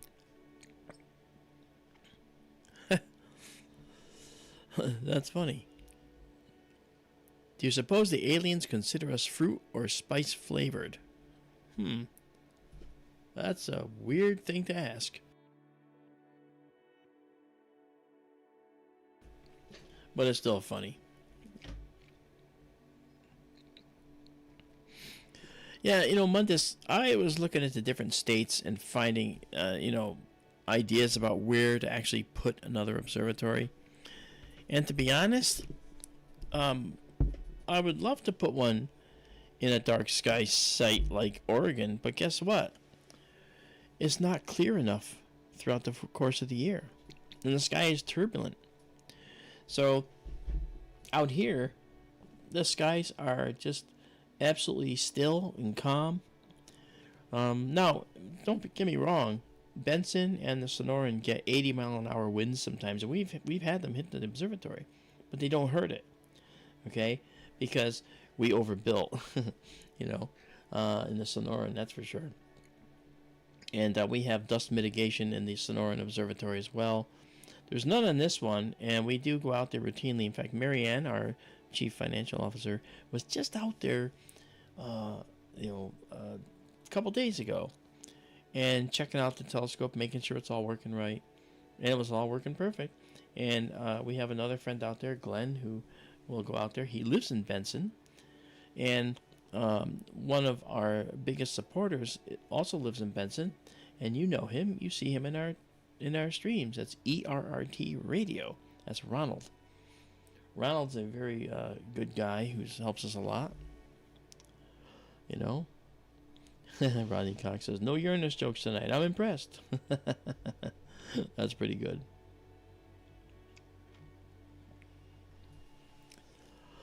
So you'll notice that we see more detail in here now. This is stuff that was just completely absent earlier. Let's see if we can now bring this even closer now. Yeah, now we can. And you'll notice we're seeing dark nebulae all here. We're starting to see this overlay up here in front of all this. This goes down. This goes all the way here, all the way down out of the shot. You know, so this again, all a big giant part of the Orion molecular cloud complex, and this is just the part where the stars are illuminating the dust, and we're seeing this reflected, essentially, dust coming back to us. Notice also that the longer we expose, that this dark dust here takes on a sort of a 3D appearance. It's because the light striking the dust here is just illuminating it, and it's not actually scattering as much like here, right? Maybe it's because it's in the foreground, maybe it's because it's lower density, but you can actually see that three-dimensional nature of it. It's really incredible. So I'm gonna, let's see where it wants to be. All right, so it wants to be here, so that's pretty good. We're pretty close. Now if I again bring this way down, okay, you can see it as if it has no noise in it whatsoever. But that's that, you know, that shows us that we are a ways from having the optimal number of stacked images for this. Okay, but still, I'm not gonna wait that long. But if we come way up here, you can now see a little bit more detail in here, in here. Okay, pretty cool. And you notice the color. The color of the dust is more brown, isn't it? It's not black at all. Carbon is black. So why is this dust brown? Probably because there's a lot of silicates in there, a lot of silicon-based dust in there. Now silicon fuses in the innermost shell of the star, and silicon is made in the heart of massive stars. Stars that make iron in their cores are very massive, and so it makes silicon as well. Okay, and the silicon that's made is interesting because the silicon is an extremely volatile element, in that inside the star, silicon is actually only made in a star for 1 day before it goes supernova. 1 day. Believe it or not. Believe it or not. Alright, I'm just gonna check something here. Yeah, I'm on the correct mic. I'll be setting my mic again differently. I'm actually on the correct mic, but I will work on that. Kevin's with us today. And Mr. Django in Belgium. What's going on there, Stephen? That's Stephen Smet in Belgium. Kevin O'Neill, thank you for that comment. Munda says, you've inspired me to go out and observe tonight. Just realized it's almost new moon. Oh, yeah. In fact, it is definitely considered a new moon right now. And here is my buddy, Bob Iriarty. See him there? That's Robert Iriarty. That guy, you know what? He's in New York City. And Robert is one of the coolest actors you've ever met. And I mean it. He acts in plays. And Bob, give the name of your latest production you did, because you're just like phenomenal. And I want people to know that. You know? So if you could, just type it in so people can see. It's nice to see you, Bob. And Bob and I went to high school together, which is kind of cool. So there's a lot of connections that stay long term, you know? So hopefully Robert will, you know, give us a little hint at the production he's finished. He told me about it the other day. There it is. Last play was Hans Litten. Hans Litten. Where can people check you out, Bob?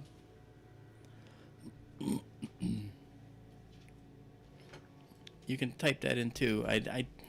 You probably won't be able to put a link, but you can just tell people where to go so they can check it out. If you're in New York City, he's the guy to see, let me tell you.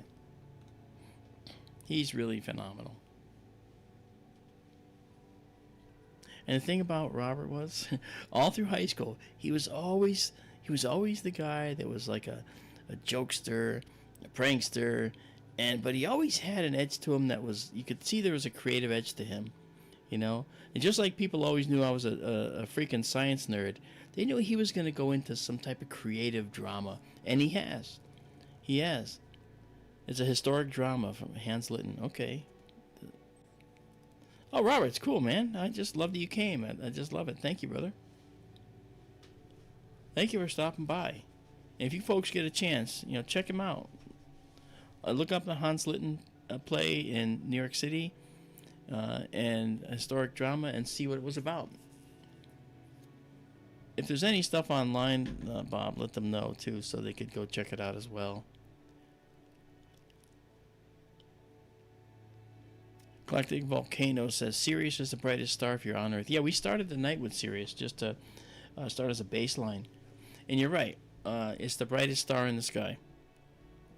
Yep, it's 8.6 light years away. And seriously, one fish. You type a comment just because you had that joke. I know. That's okay. That's cool.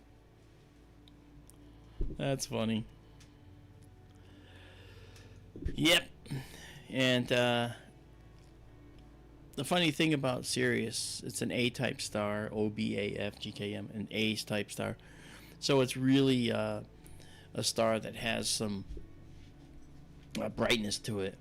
And one of the things that's perplexing about Sirius is that it has a white dwarf companion star called Sirius B.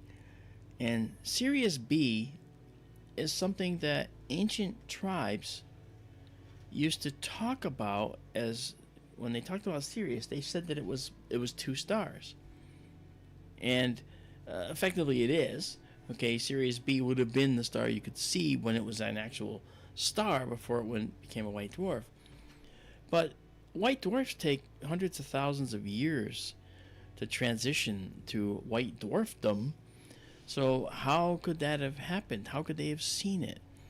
And that's always been a mystery, is how these people could have actually seen the white dwarf of Sirius when it's not visible except with very powerful telescopes and using only certain using techniques. It's a spectroscopic binary, meaning you have to look at the spectra of the star to see that there is another star that's infecting its spectrum, because it's like mixed in with its light of the star. So that's pretty cool. Look at this beautiful little area, by the way. This star right here and that little tiny star right there, that's a really pretty location. I like that. Look at that. That's incredible. Beautiful. All right, so what we're going to do is we're going to redock this now. All right, dock it up and get them up and move them out. And that's what we're going to do. We're going to come up here. We're going to save this with 36 images.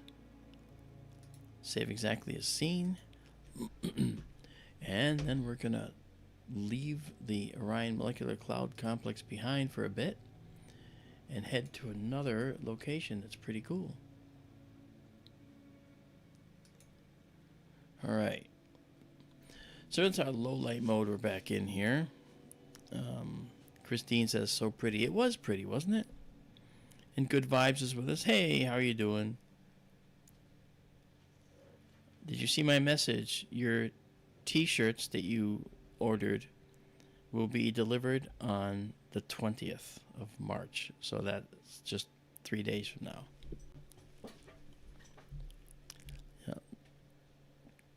Okay.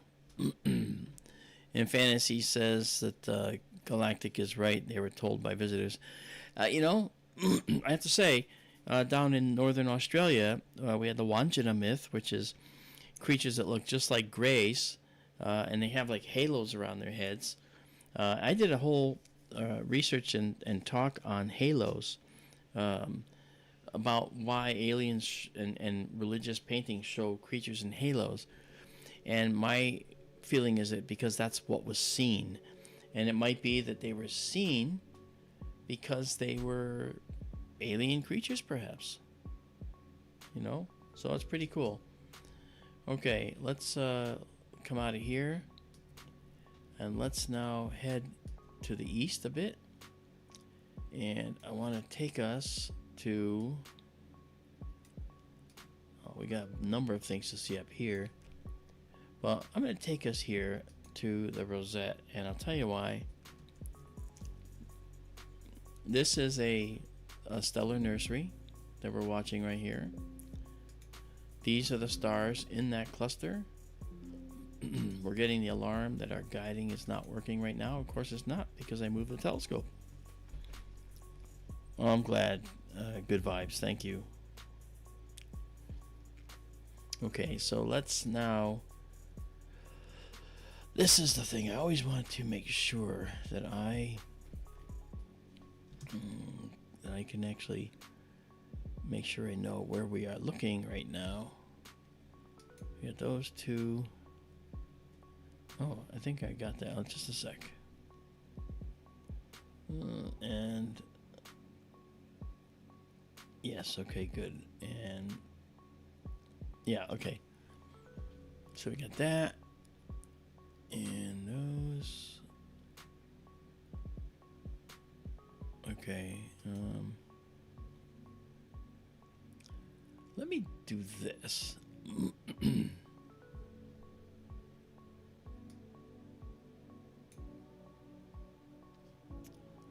I'm gonna do a little maneuver. So I'd like to try something here.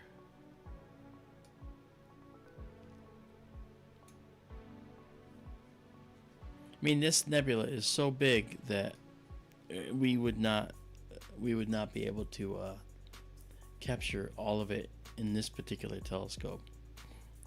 It fits perfectly in the Sonoran telescope. But I'm going to do this. I'm going to bring this down here.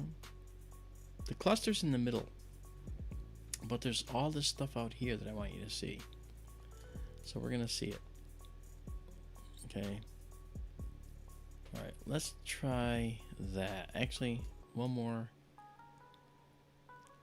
Okay.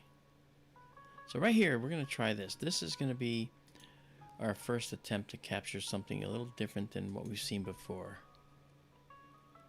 Okay, so go there. Okay, perfect star. Actually, not quite.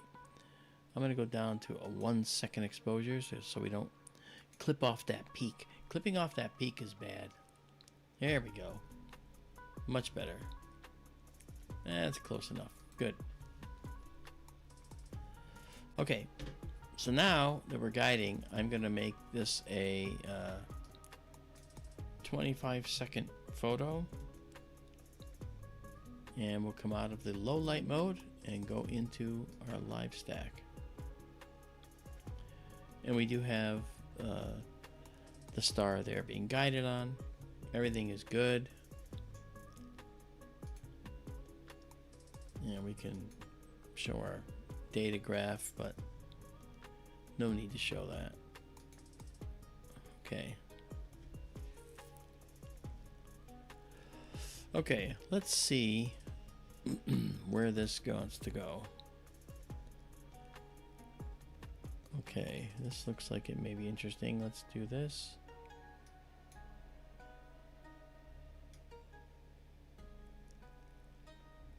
Oh yeah, this is pretty. You're gonna see these dark clouds and these light areas. This is pretty. This is kind of what I wanted to show you.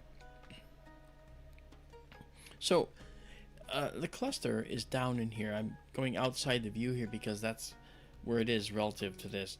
It's out here, okay? And why is it doing that? Oh shoot, we had wind. Yeah, look at that. Some wind came through and knocked us right off course. We had a little gust of wind and it ended our guiding. Let's see if it makes a difference. So far, no. Looking good, okay. So let's see if it stays there. Nice. Oh, no. Let's... I can't unstack. I gotta restart. Sorry. So if I'm going to unstack, or sorry, if I'm going to restart, I'm going to do something else while we're here. I'm going to take that view that we have here, and I'm going to go to 1 second low light again. Like that. Sorry if I just blew your eyes out. Okay. What I'm going to do now is I'm going to take this down this way. Okay. Okay, a little more. Yes. I am well aware, and I will stop it. Okay, so we have a dark nebula lane in here that's really very cool to see. And I believe that if we do this, we'll capture the other dark lane that's over here. That's cool. Okay, so let's grab our guide. Let's retake our picture for the guide stars. The class of 26. Right, there we go. Got our guide star. Go for it. Alright, so we're guiding. So hopefully we should be solid. Alright, let's go over here and go to say, let's say 30 seconds.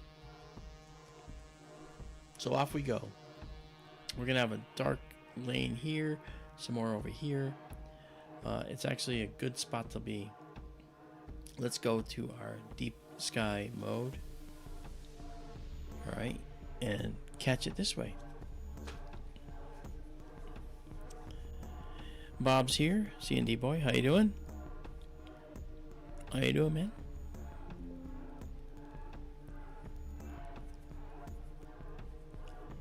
Very cool, very cool. Oh, look at that. That's perfect.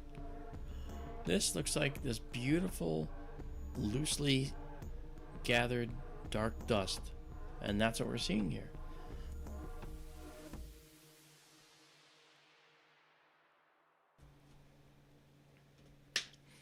I should have notified. I don't know why you didn't get a notification.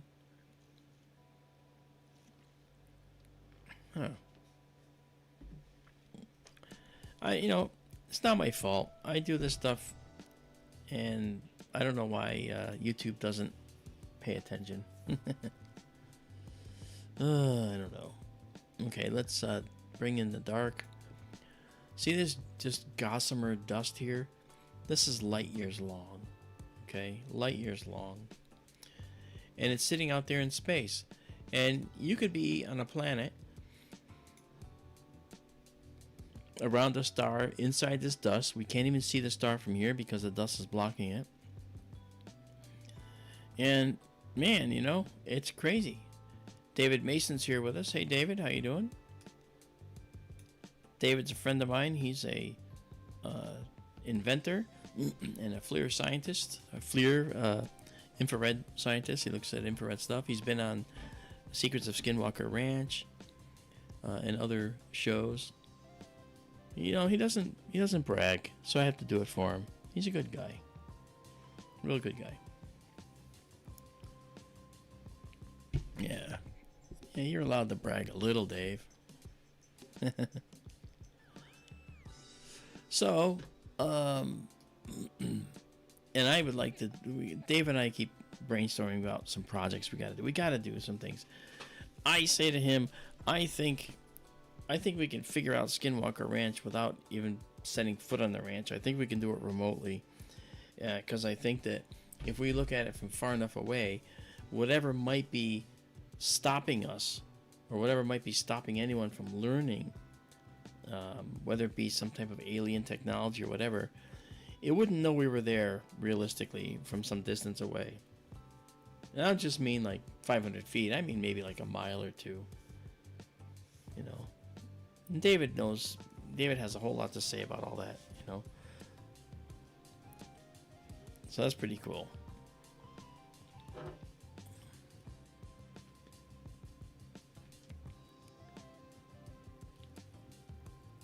Now the other thing too, if you're interested, since I was mentioning Secrets of Skinwalker Ranch, if you are History Channel fans, you can also check out The Proof Is Out There on History Channel.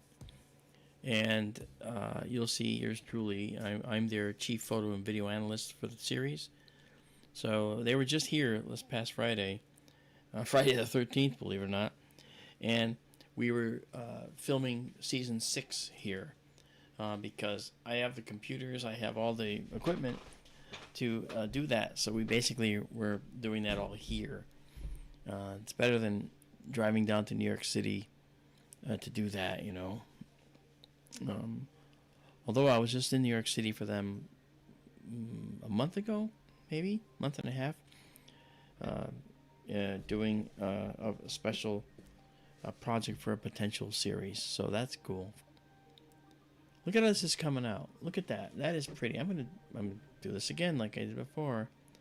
I'm gonna drop this down and let this go full screen. Look at that. Wow. So we're seeing hydrogen emission here.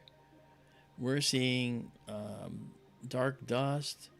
We're seeing this stuff here in the background is a combination of softly illuminated dust and also the softly illuminated dust, as well as some oxygen in here too. You know, David Mason says Skinwalker Ranch is a true mystery. We have seen a lot of strange stuff. And when a scientist like Dave Mason says that, you know that we're talking about it's for real. You know, because I'll tell you one thing about Mr. Mason there. Okay, he's not going to be bought. You can't pay him enough to say something that's untrue. Okay, his commitment to the science is simply unwavering, like mine. You can't make me say something that's not true. I just won't do it. And it's the same thing with Dave. He won't do it either. He'll never say anything that's untrue.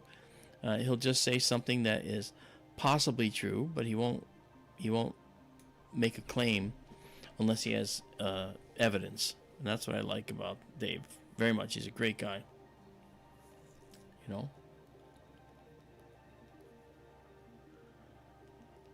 Galactic Voyager, Galactic Volcano. You said bead instruments. This is a Celestron. I don't know if you're talking about our system. Our Sonoran telescope is a Meade Instruments system. Correct. And that's a wide field system that runs at a focal ratio of f1.8. It's really fast. It's 25 times faster than the native telescope. So this right here that we're now exposing for 30 seconds, in that telescope we could expose it for 5 or 6. But the big thing is it's a bigger field, so if you zoom in more, you cannot see this level of detail. It gets really, really fuzzy when you start zooming in that far. So it's meant for wide expanses of stuff, distant, stuff that fills the whole field of view. Yeah, Dave Mason said, "That's right, Mark. We only want the evidence." He's right. He's absolutely right. We can't be bought, and you know what? If you want to say that's a pride thing for us, okay. I just think it's a principle thing, and he does too. You know, what good are we doing to you guys if we are bought and paid for? You know, I won't participate in the show if they want me to say only what they want me to say, and if it's something I won't say, if it's something I don't believe. I'm not an actor. Okay, I don't walk around pretending to be other people every day of my life. That's what actors do. Okay? So I think that makes a lot of sense.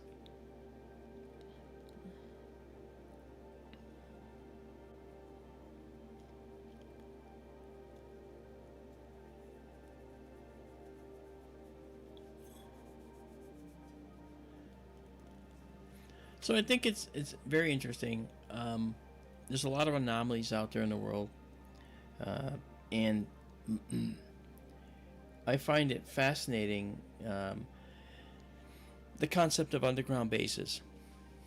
I know there are some, I've seen some because, for years I worked for the Navy and done some very high-end work for them.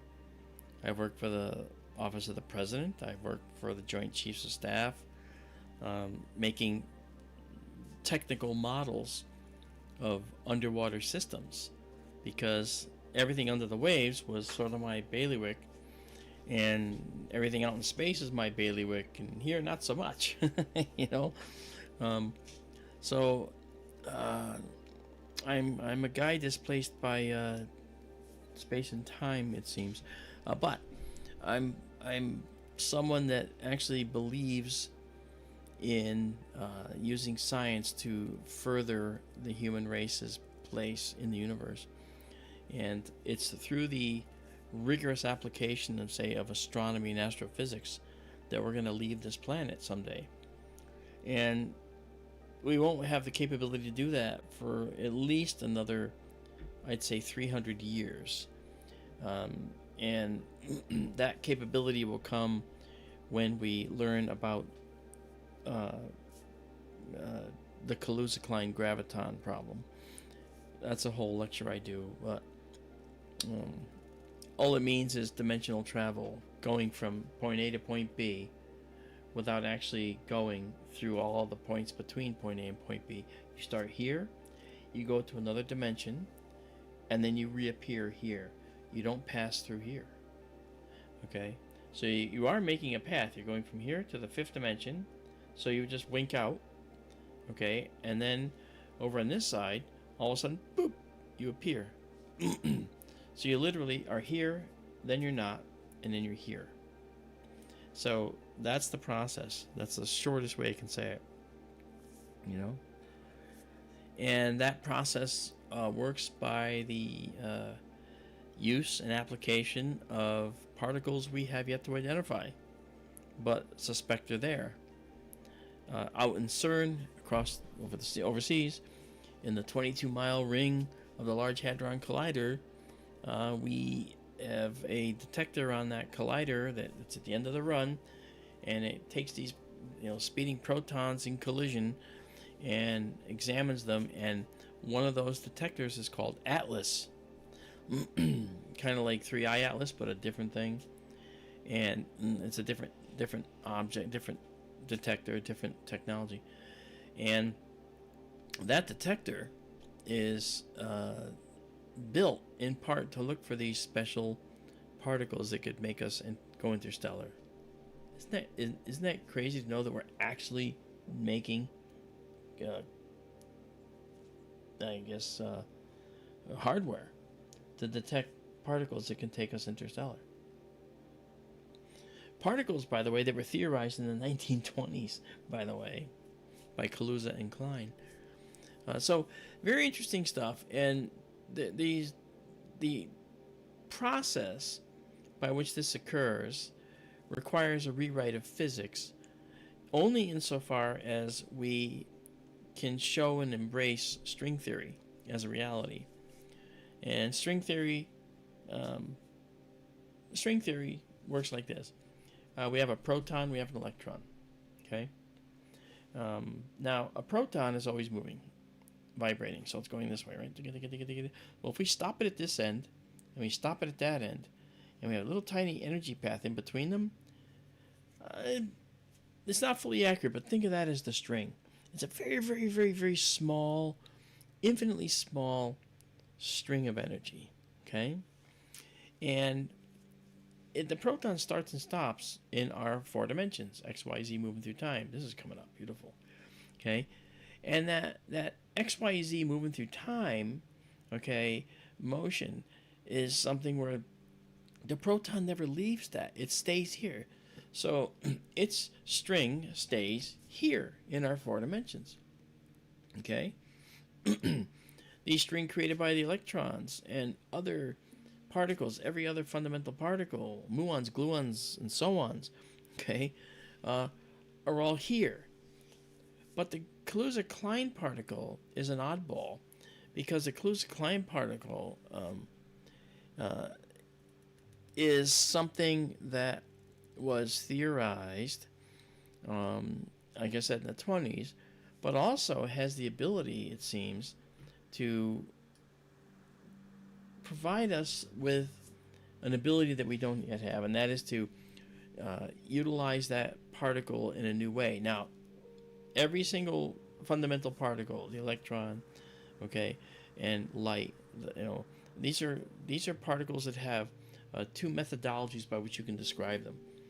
They're either a particle or a wave. I can define an electron with a probability equation, okay? I can also define it as a particle, okay?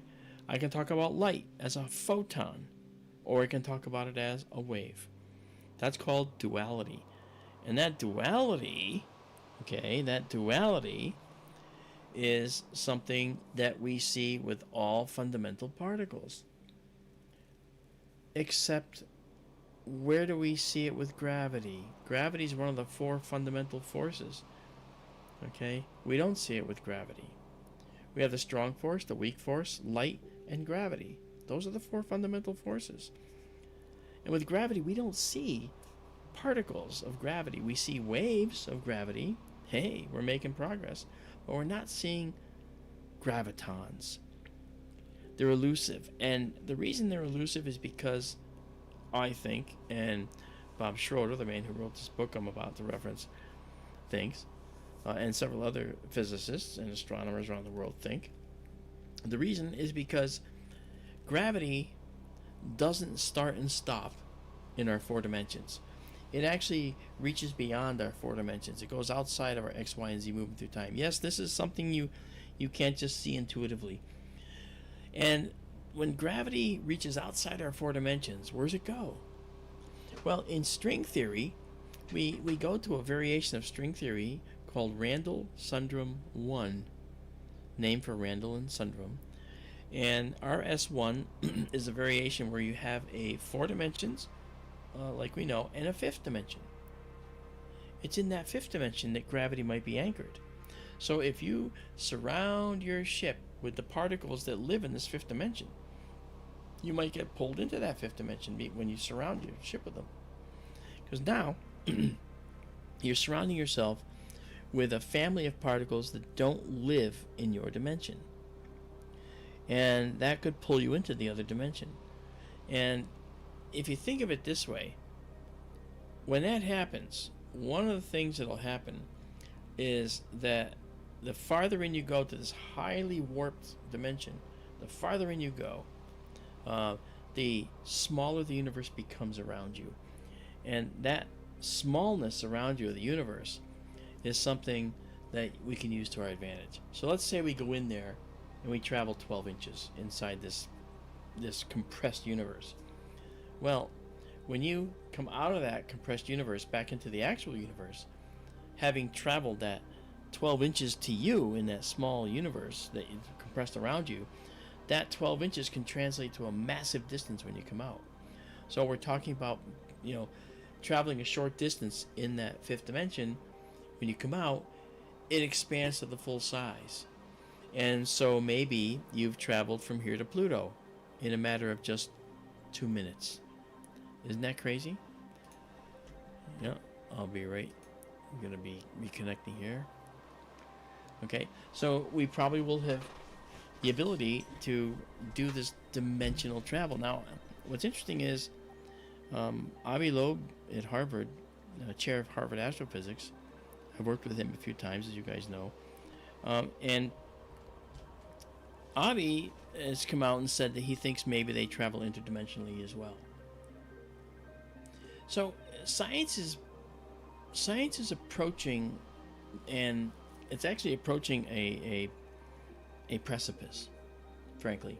It's approaching a precipice that says we may not be able to think about physics in the way we have at all, because it seems like what's going on is that we need to have a different language to talk about some of these things.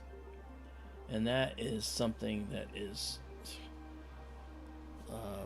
problematic. So we need to have a new definition of physics,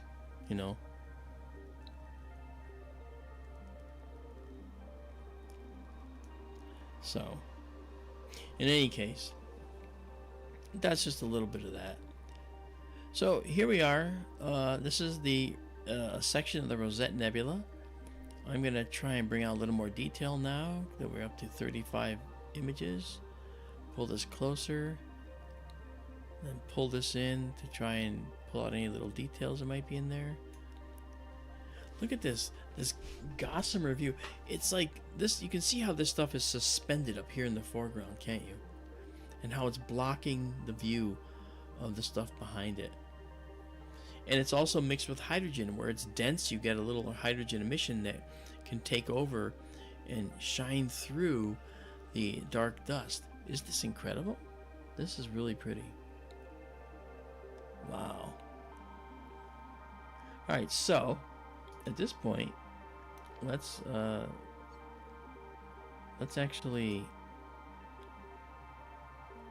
note this, and we're gonna call this the Rosette Nebula.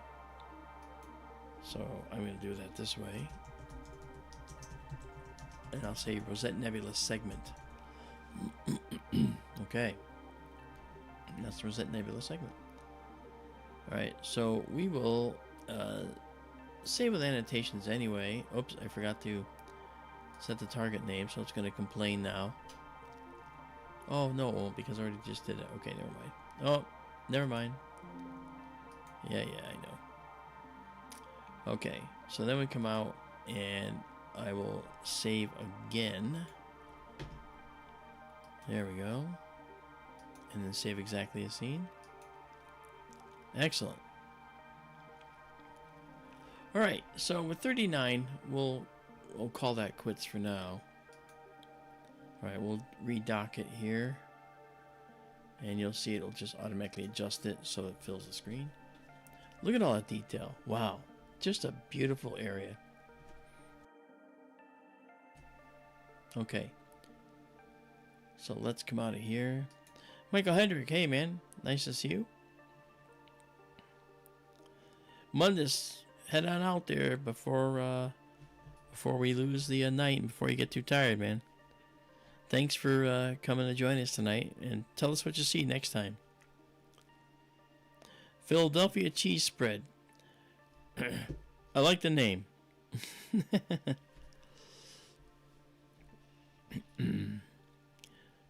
I saw exactly what it was made of. What was the orb made of? I'd like to hear it. Okay, let's do this here. Okay, and then do that. There we go. Hey, Mundus, thank you, man. Oh, I love the live sessions, man. Thank you so much. That's very kind. Very kind. All right, so here's where we were. Looking at a little piece of this right here. This is where we were. Okay, it'll get over there in a second.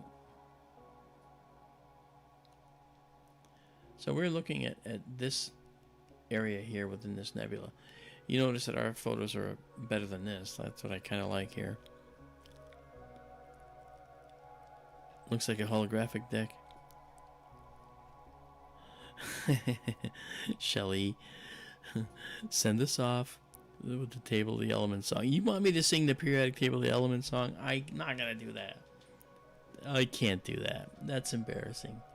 That'll ruin my voice. Donald Kunzer, what's going on, man? It starts like this, Shelly. There's hydrogen and helium and lithium, beryllium, boron, carbon everywhere, and nitrogen all through the air, and oxygen so you can breathe and fluorine for your pretty teeth. Yeah, and then it goes on. Yes, I did learn how to sing the entire periodic table, which is exactly 118 elements, and it's just mind-numbingly nerdy. What's okay? I don't mind. I'm a nerd. I'm totally up for it, you know. Sing the They Might Be Giants version. Oh, I actually, They Might Be Giants is a great band. A guy that worked for me loves them. I'll have to look for that. And then Let's see. Let's go back here and let's go now. Let's back out of this. Let's check the height. That's a good height too. I want to go see if we've got something over in here. I'm looking for one thing in particular. Is as Leo rises, we are gonna have. There it is. Yeah, it's pretty high. Okay, cool. I'm gonna have us looking at one of the Leo galaxies over here. The Leo triplet. This triplet is just too big to see all of them. Okay, let's try one of these where I can actually see more than one. Let's see these guys. Let's see. This is M105. M105 and those two. They're kind of featureless though, unfortunately. Yeah, there's 3 galaxies there, but they're kind of featureless. But you know, we could try a quick one, right? Why don't we try a quick one and see what that does? So we're gonna move the telescope now. There it goes.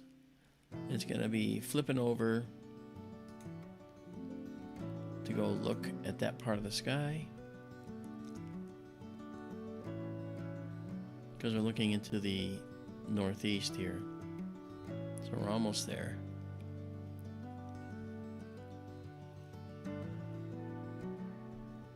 There we go.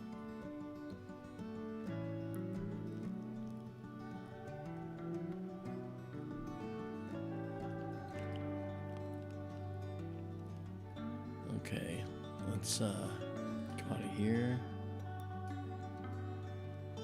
Alright, so far it thinks we're there. Are we though? That's the question. Telescope is generally pretty reliable. Let's see if we can do a 10-second shot here. There's very few stars over here, so it's going to be a little bit tricky. But we should still be able to see it.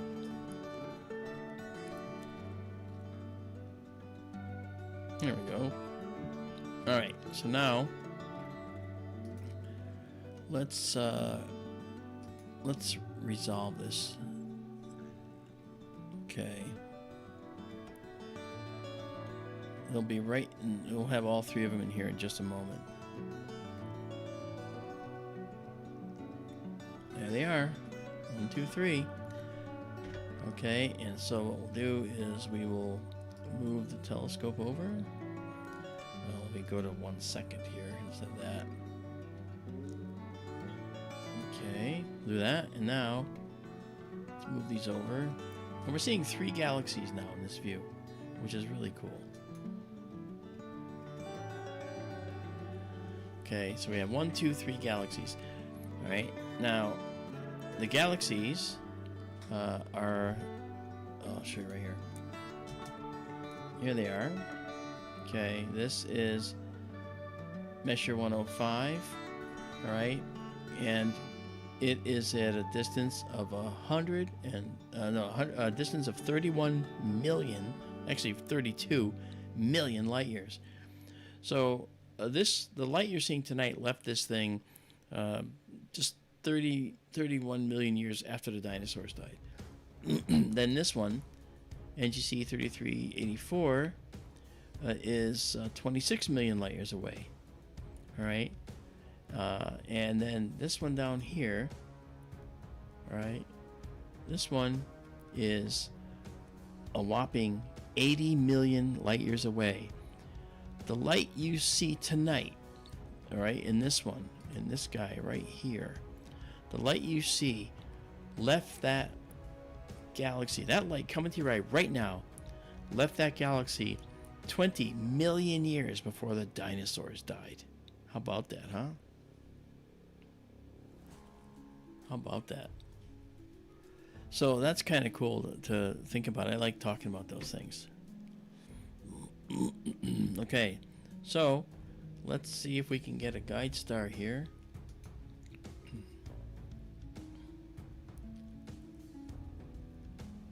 right, let's do this. Let's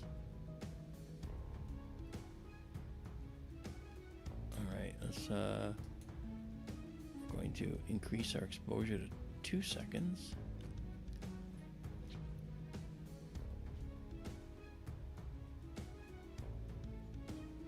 Okay, let's try and find our... Okay, I see a couple stars. I see that one there.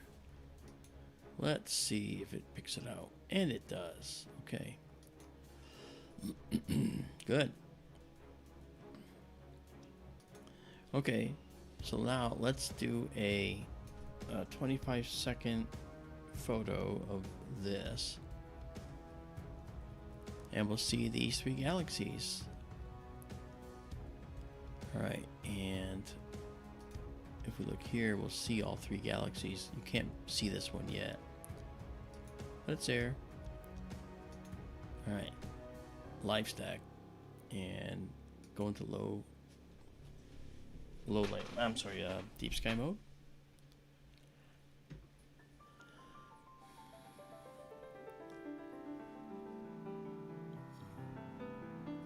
Oh yeah, the show we had. Yeah, Mr. Django says missing Tiffany, Echo, Marianne, Daryl, and Tara, and Michael Tar rather. Yeah, we have a few.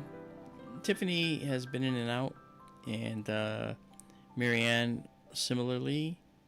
Michael Tar, his work schedule, I think, is why he's not able to pay as much attention to us. But I will see him in a few weeks down in Palm Desert there, as he shows up for Contact in the Desert. So there is the galaxy that's 80 million light years away. Look at that, huh? Let's color correct this. Get some of the blue out of there. Yeah, these galaxies are relatively featureless, but this one is really pretty. And so, between these 3 galaxies, do you feel, as I do, that we might be looking at life out there? Because I sure do. I don't see why that would be impossible.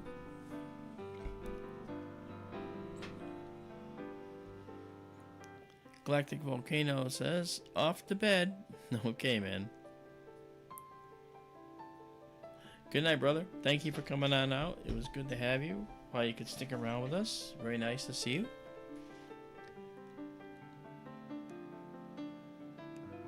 Yeah, fantasy, the temperature in Arizona is really climbing already. So it's going to be really warm out there. I'll be in Las Vegas. What is it? Friday? Yeah, actually, I gotta look at the schedule. I think yeah, it's the 18th. I'm 4 days from now. Yeah, on Sunday I'm flying to Las Vegas to do a 90-minute podcast with AJ Gentile on his podcast called The Basement. AJ is the creator of the Y-Files with Hecklefish, and so they're flying me out to do a 90-minute interview with AJ, and then I'm coming back on the 24th. So it's going to be kind of cool. You know? So I was on the Y-Files years ago,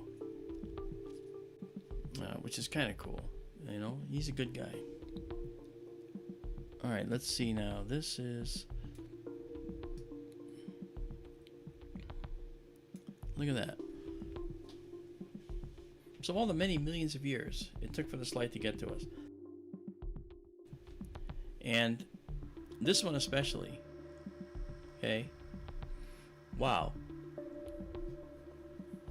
This galaxy's light left 15 million years before the dinosaurs died. The light you're seeing right now left 15 million years before the dinosaurs died. That's how far away this is, and that's how big the universe is. Isn't that something? 80 million light years away. So that's that kind of tells you, it's like, what chance do we have of ever getting there? You know, what chance do we ever have of getting there? And the answer is not much with our current technology. We're basically locked to this planet with this current technology. You know. Michael Hendrick says, Mark, does light pop out of wormholes and jump to us? Okay, wormholes, first of all, are just theoretical. We don't know that they actually exist. And their actual name is Einstein-Rosen bridge. But the problem is that wormholes, they supposedly act like conduits through space, like shortcuts through space effectively. And there's so much more legwork to do before trying to understand the wormhole. But if you think of them as a connection between parallel plates, it's like this connects to here instead of going up the plate and then down the plate to get to a new spot. You go through the middle. That's kind of the idea of the wormhole. But we don't really know that they exist. And the interdimensional travel thing I'm mentioning has nothing to do with wormholes. Wormholes are in our 4 dimensions. Okay? It's a 4-dimensional construct within our 4 dimensions. Yes, time is affected, but it's within our 4 dimensions, of which time is 1 dimension. Right? But the interdimensional travel thing is outside of that construct entirely. Because in a wormhole, you still have to consider the speed of light as the maximum speed you can go as energy, and only close to that as corporeal, like we are. But when you do the interdimensional travel, you go to the 5th dimension where light speed isn't even a thing. You don't care. You know, because you're going into a compressed universe. Yes. Yes, Michael. Hey, Curtis. Welcome back. We were having a spirited discussion about wormholes, the theoretical construct of a wormhole. But it's sort of over now. Actually, Philadelphia, you say it's instantaneous. If you're a beam of light, a photon, right, and you're leaving the center of the sun, and let's say it takes you 250,000 years to actually make it out of the sun because your energy is being absorbed and re-emitted by all the material in between. When you finally make it out, and you travel the 8 minutes to the Earth, how long does it take the photon to get here from the center of the sun? From the photon's point of view. You know the answer? Who in the chat, put that in the answer if you know it. Curtis, I know you know it, so don't say it.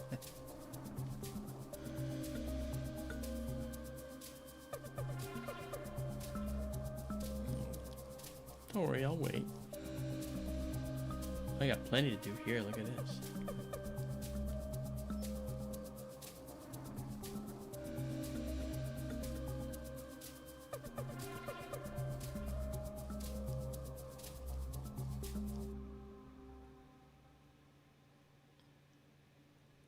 All right, Michael Hendricks says no time at all. So from the photon's point of view, and Fantasy says instantaneous.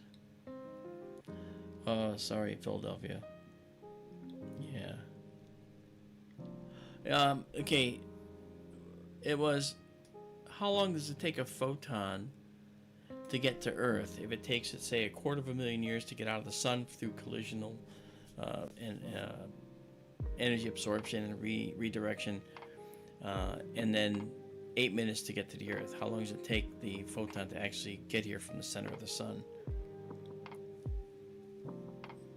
If you want to throw in a guess there, Philadelphia, go ahead. Mr. Django says a microsecond.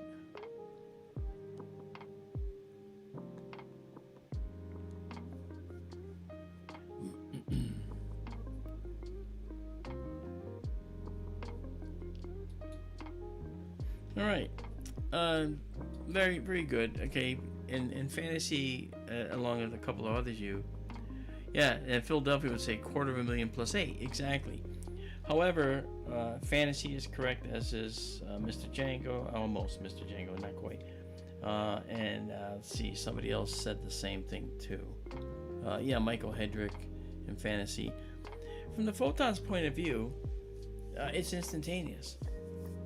And so that's the thing. As soon as it's emitted, it's reached its destination from its point of view.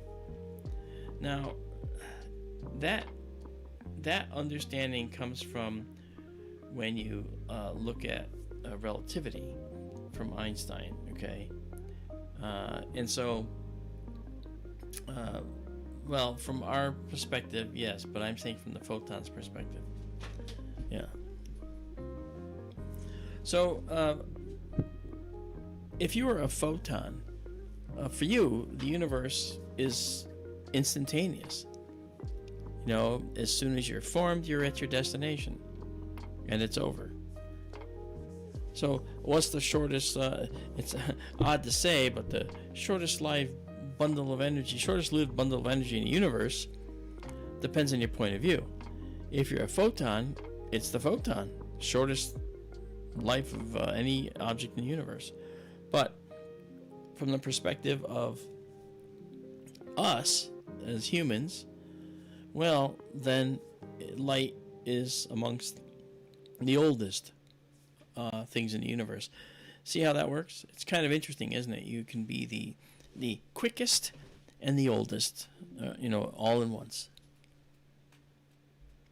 So this galaxy is starting to show some really cool detail.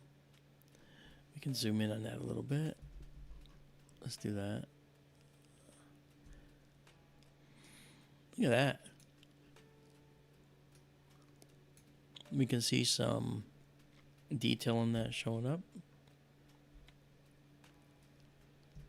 Yeah, these don't show too many details in here, but let's we'll call this M105 and family.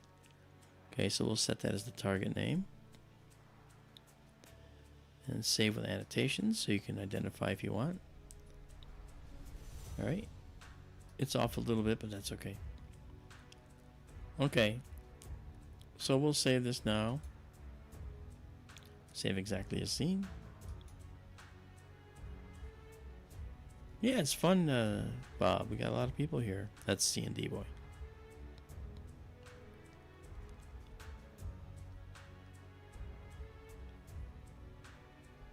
All right.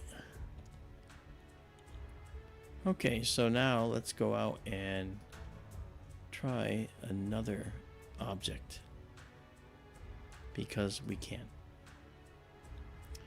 All right, so let's come back here now. And in that time, we're looking at things that are pretty high in the sky. We're going to actually go and let's see if we can, if M96 is going to show, or is it going to be this guy? Yeah, I think, see, I didn't do M95 before. I'm going to try that. M95 is a really beautiful galaxy, and it's going to fill this field of view. So let's move over there, and we will, in the process, there it is, right there. You know, look, in some telescopes, this is what you'll see, you know. So it's pretty weird. Let's go here. That's where we are. Okay. All right. So now over here, let's grab our image so we can grab a guide star. Okay, good.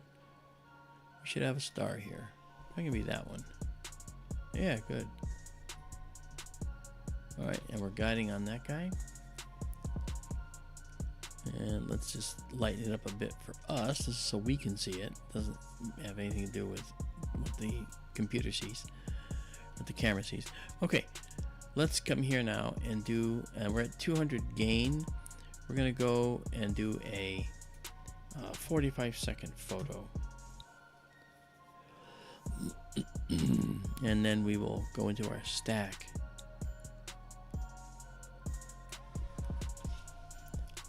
I gotta tell you, this is really, I don't know.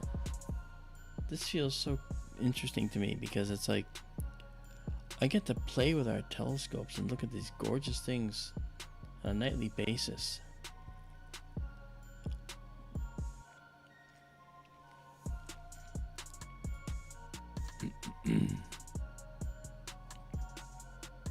Hey, Captain K-Rod, what's up, brother?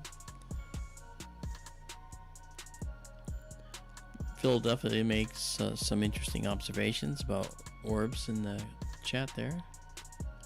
Look at that. This is going to show some things.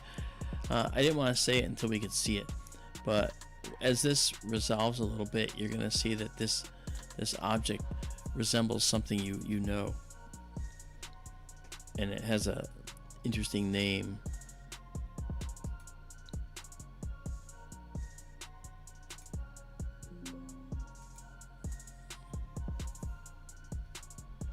Okay, so I'm gonna set the color,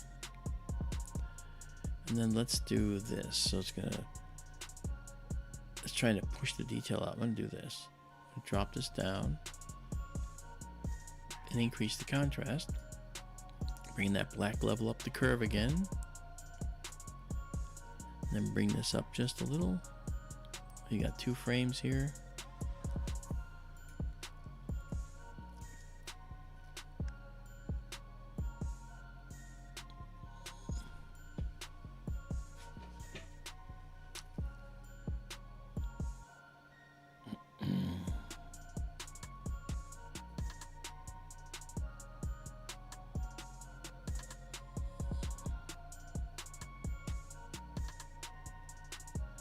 Okay.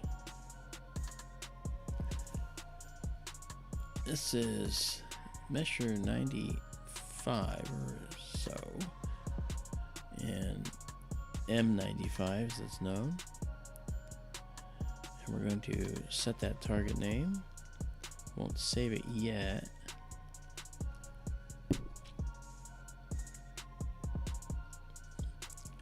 How's our neighbor doing here?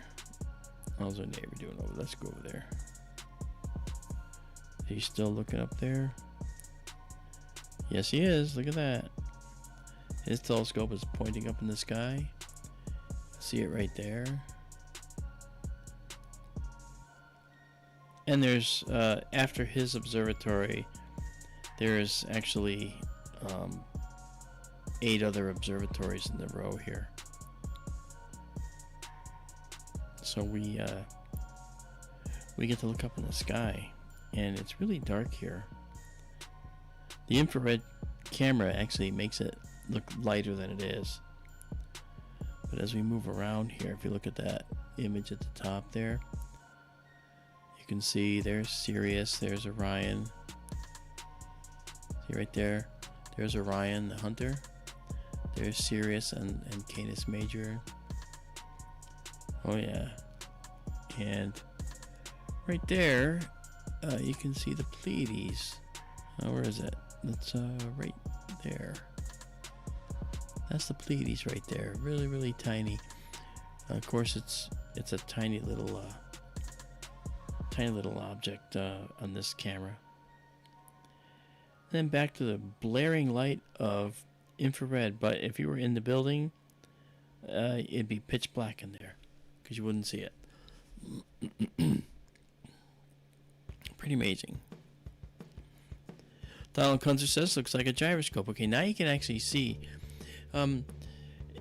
this galaxy, right, Measure 95, is a galaxy that is interesting in that it kind of looks like a steering wheel. And that's kind of what this is also called, the steering wheel galaxy. Oh, fantasy. We can get the t-shirts. Oh, The t-shirts are $25, you know, fantasy. All that money goes to what we do. I don't take a dime on any of this, you know that. If you wanna donate $25, give me your size. Go to contactskytour@gmail.com, and we'll get your shirt to you. Where are you in Arizona, by the way?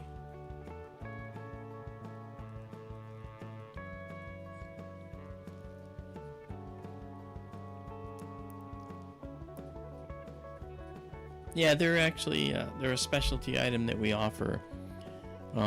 We sell them at conferences and stuff like that too. But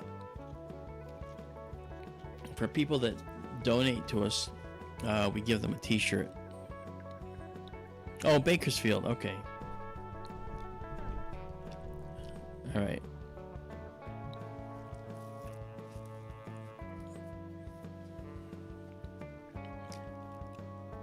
Did you happen to see anything strange in the sky around 1/19/23?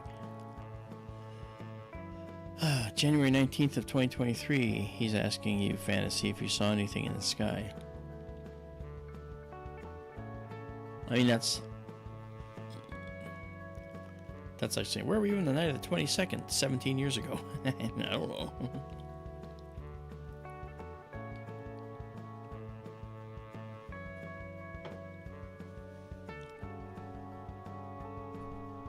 Thanks, Bob, for putting up all that stuff. Oh, what's that? Get out of there. Yeah, so the steering wheel Galaxy, I'd have to let this go for a while to get a really good one. So I'll just save it here just to have it. Let's see if we can find something else. We'll let it keep going for a moment as I dig around here for something more exciting than that. It is Galaxy season coming up, and when Virgo comes up, we're going to have a lot more really interesting things to look at. Right now, Virgo is just rising. It's right at the horizon, see? So that's going to be bringing up way more galaxies that are much more exciting. You'll see. I know, Bob, it's a lot of fun seeing all these people that just decided to come out tonight. Alright, let's try this. I know what I want to show you. This is cool, because it's going to be right up high, I think. Yeah, so...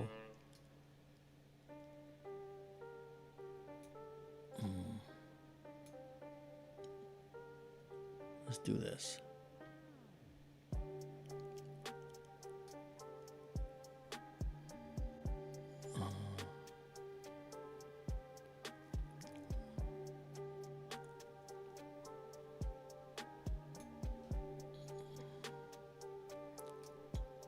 Let's look at, there's some major,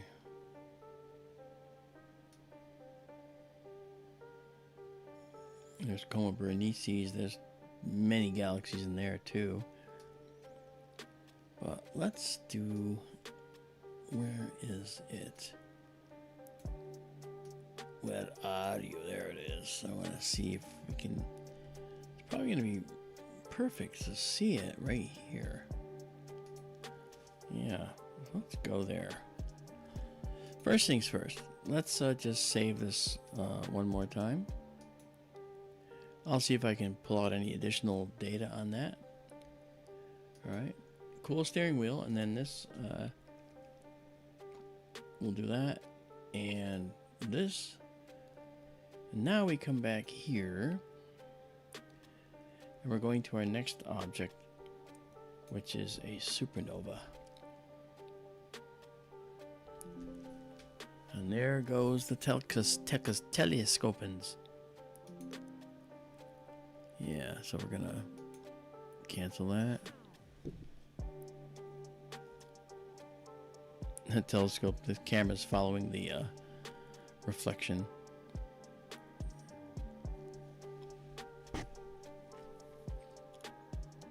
All right.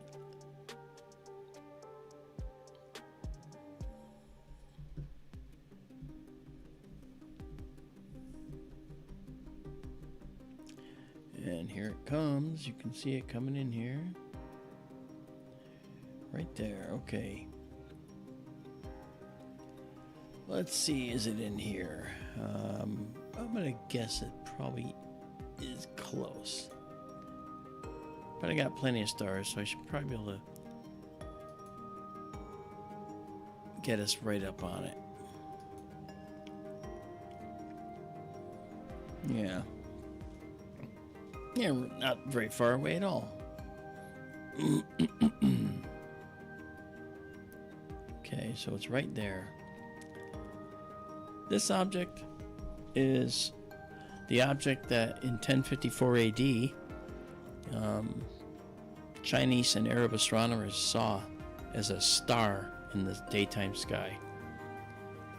And it turned out to be a new star in the sky. And this new star in the sky was the result of the end of a previous star in the sky. It was a supernova. And this supernova that occurred was in Taurus the Bull, and it left behind a spinning core that was moving so fast, circling, revolving so fast, that it would go 33 times per second. Okay? And that core is known as a pulsar. When you have a star that has like a lighthouse beacon, every time it goes around, it goes, shh, hits us with a blast. Shh, shh, radio signals. All right. And so now, let's actually check this out. We'll do 45 seconds. All right, and we'll come out of low light mode and go into our deep sky mode. And this object is known as the Crab Nebula. It's the first object that Charles Messier cataloged in his Messier catalog.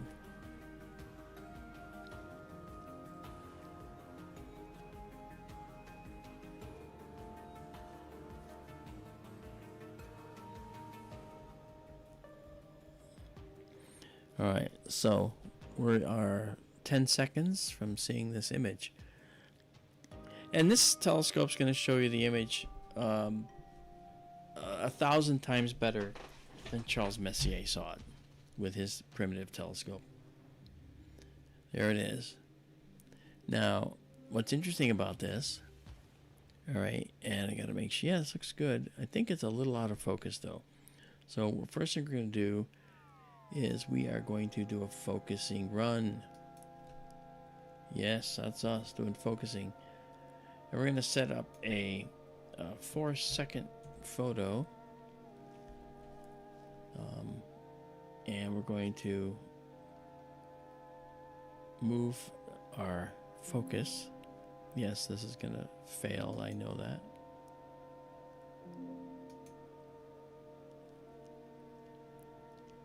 So let's do this. Okay. That's 4 seconds. All right. That actually looks pretty good, actually.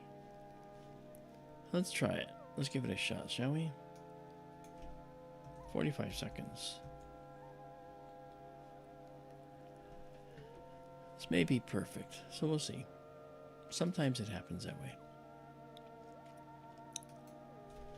Now you'll see on the Crab Nebula, you're going to see all kinds of filamentary structures which are sticking off of it.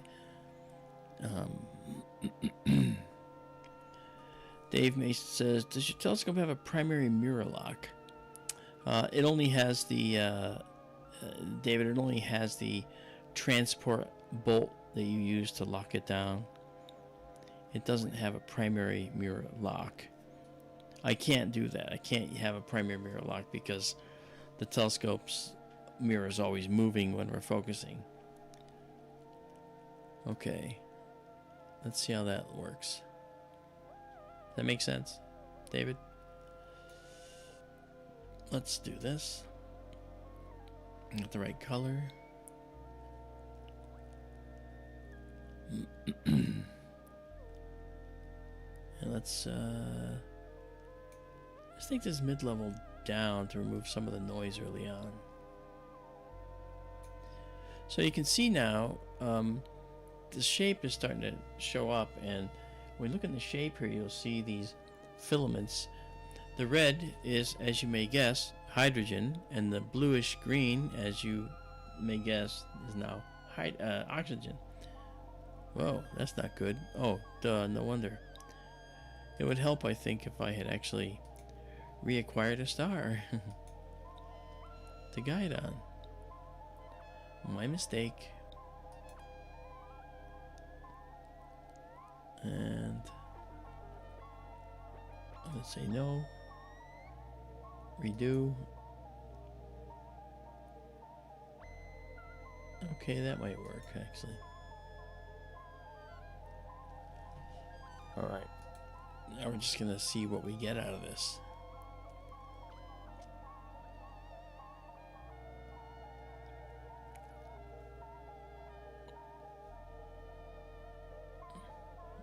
There we go. Beautiful. So this is one image, and you can see already there's a dot in the middle. See that dot right there? That dot is very important, because that dot is the remnant. That guy right there, that little guy, that dot, that is the pulsar in the center. That's the neutron star, which is a dead star, not doing fusion anymore.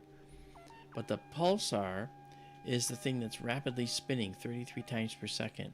We can't see it flashing at us, okay? But when we slow it down and we take a video of it, we can see it flashing. And it's very obvious that it's doing it.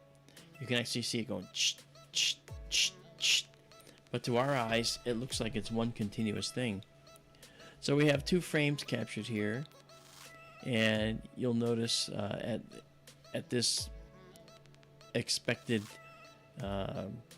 rate here, we can see some details showing up already. And I'm going to do this. I'm going to do that. I did another curve blend here. So I'm going to pull this up near the top to kind of get the contrast up. Like that. You can see how the filaments are even stronger here. Let's do this. Let's go. Boop. Get your butt down there. And now we can actually see this guy up close. So that little tiny dot in there, that's the Crab pulsar. And by the way, it's a neutron star, as I said, but you know how big that star is? You're seeing it from 6,500 light years away. It's 6,500 light years away. So knowing that, you might think it's a pretty big star, but it's not.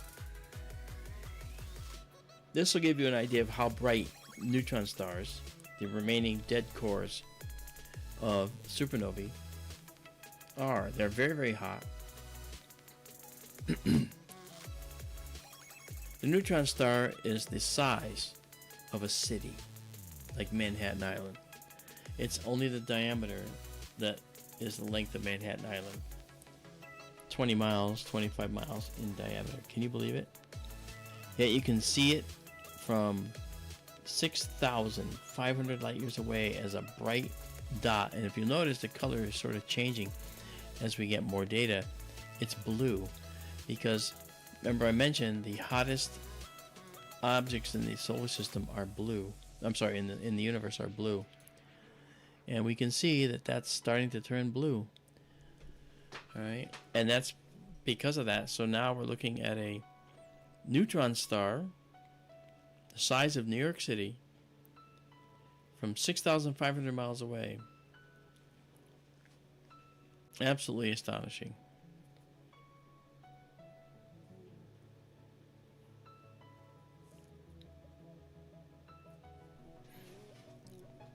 And you see the filaments are now showing themselves up better. So when that star exploded, it just went poof. And this is expanding outward. And over 100 years, we've imaged this for over 100 years. And the beginning images showed it this size, and the later images show a little bigger. And you can actually, there's an animation now of this thing going outward as it's expanding. And you can imagine that these outer gases will eventually go so far that they are no longer ionized by the hot central star's radiation, and thus they'll just drop off into darkness and continue on outward. And it's that process of the supernova that we see right there that can cause us to literally see life forming elsewhere in the universe. Because as this stuff is pushing out into the universe, it's snow plowing other stuff in front of it, like other gas and dust. And as it does that, it's compressing it and heating it up as well. And that is something that's interesting, because that means that even at that speed that it's coming out with, just over supersonic speeds, as it's plowing into material, it can heat up material that's impacting up to millions of degrees. And as it does that, it's going to compress it, and it might start the gravitational collapse of a cloud of dust to become a star, which will have a cloud a disk of material around it that can form planets, which could eventually give rise to life, which is how we formed. So it's very interesting to look at something like this and think about the way in which it formed and what the consequences of its formation could be. I'm going to come over to this histogram now. I'm just going to over-process to see a little bit more detail. Yeah, see? You can see what's out here. I was looking for this guy right here. See that teal blue? That's the definitive oxygen set of oxygen details in here. So I can pull those out now by bringing this guy in like this. And there he is. Now you see the oxygen. Let's do that as well. Just doing a color correction. This is amazing.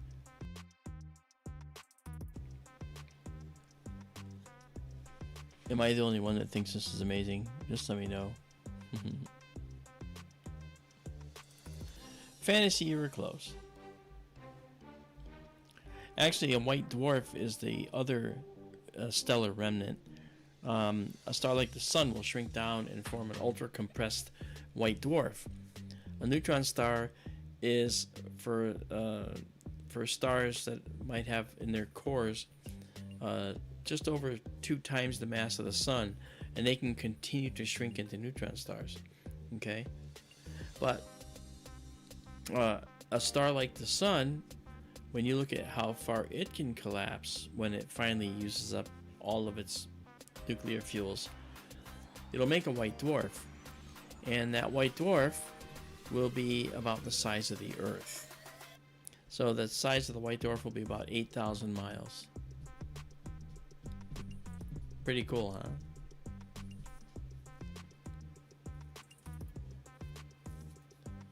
And now also the core of the star, the core of any star, hey GSEO, the core of any star is about 15 to 20% the size of the overall star.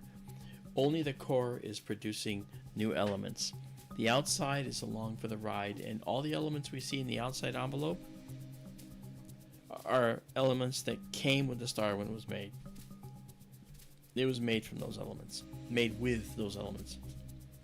And they're just inert in the outer atmosphere of the star.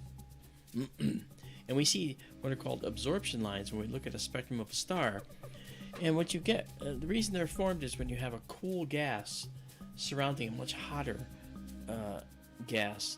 And the radiation coming out from the very, very hot interior is absorbed by the cooler gas around the outside. And different elements absorb in different ways. And the way you see it in a spectrum is it's a vertical dark line. We call those absorption lines. And so even though the gas around the center and out to the outside of the sun is, hundreds of thousands of degrees, as you get in, and then 10,000 degrees at the surface, Fahrenheit, that's still cool. It's downright cold compared to the temperature of the core, which is millions of degrees. So those millions of degrees will end up sending out this radiation that gets absorbed by the cool gas around the outside. You get these absorption lines, and every star has it's like a fingerprint. They all have a fingerprint of spectral lines that you can see to determine what they were made of, and so forth. And that's one of the units we're getting, is a spectrograph that will probably ride piggyback on this scope or another one that may end up being in here. And we're going to be able to do full-on spectra of objects like the Crab Nebula. We'll be able to see all the different elements in all of these things that we look at: galaxies, planetary nebulae, supernovae remnants, all kinds of these things. Dean Bostador, yeah, you're late, man. That's okay. Nice to see you, brother. Thank you for coming in. Yeah, so here we are with the number of frames is 14. We'll go to 15 on this. It's actually 1 a.m. here in Connecticut. Right out there, it's 10 o'clock at the observatory. So we will. I'm gonna do this. I'm gonna fit the height, and then we're going to let's redock this like this, and it will adjust. So look at that. That's a beautiful Crab Nebula in Taurus the Bull, right between the horns of Taurus. At the edge of one Taurus, of one of the horns, is the Crab Nebula, and I'll show you where it is. Okay, there it is, right there. And if we look at the bull's horns right here, it's looking straight up right now. The bull's head is sticking up in the air. Mythologically, it looks like this. Okay, so there we go. This is the horns of the bull. And inside there is the Crab Nebula. Amazing. Absolutely amazing. Wow. As you can see, the details now are just becoming spectacular. We've crashed that. We've crashed past that last threshold where you basically, at 15 or so, we have, or 16 rather, you have half as much noise as if we had 8 frames approximately. Thank you, Dean. Saying beautiful nebula. Thank you, JSCO. Kathy Messick says very beautiful Crab Nebula. Yep. And so this means now we see more detail in here, and you can see there's other small stars. Those may not be in the nebula. They may be behind it or in front of it. Again, it's a 3-dimensional universe.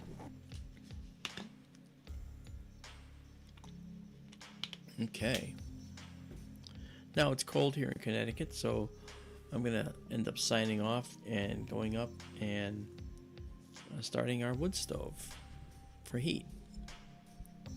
We have a pellet stove too, and a regular furnace, but pellet stove and wood stove have been heating us all winter here, which is great. So I split tons of wood. All right. This is gorgeous. I just can't stop yet because it's just too pretty. And as you can see, 200 gain over there and 45 seconds is just about right to capture everything that this has to offer. So as I bring this over, you'll see there's not much more.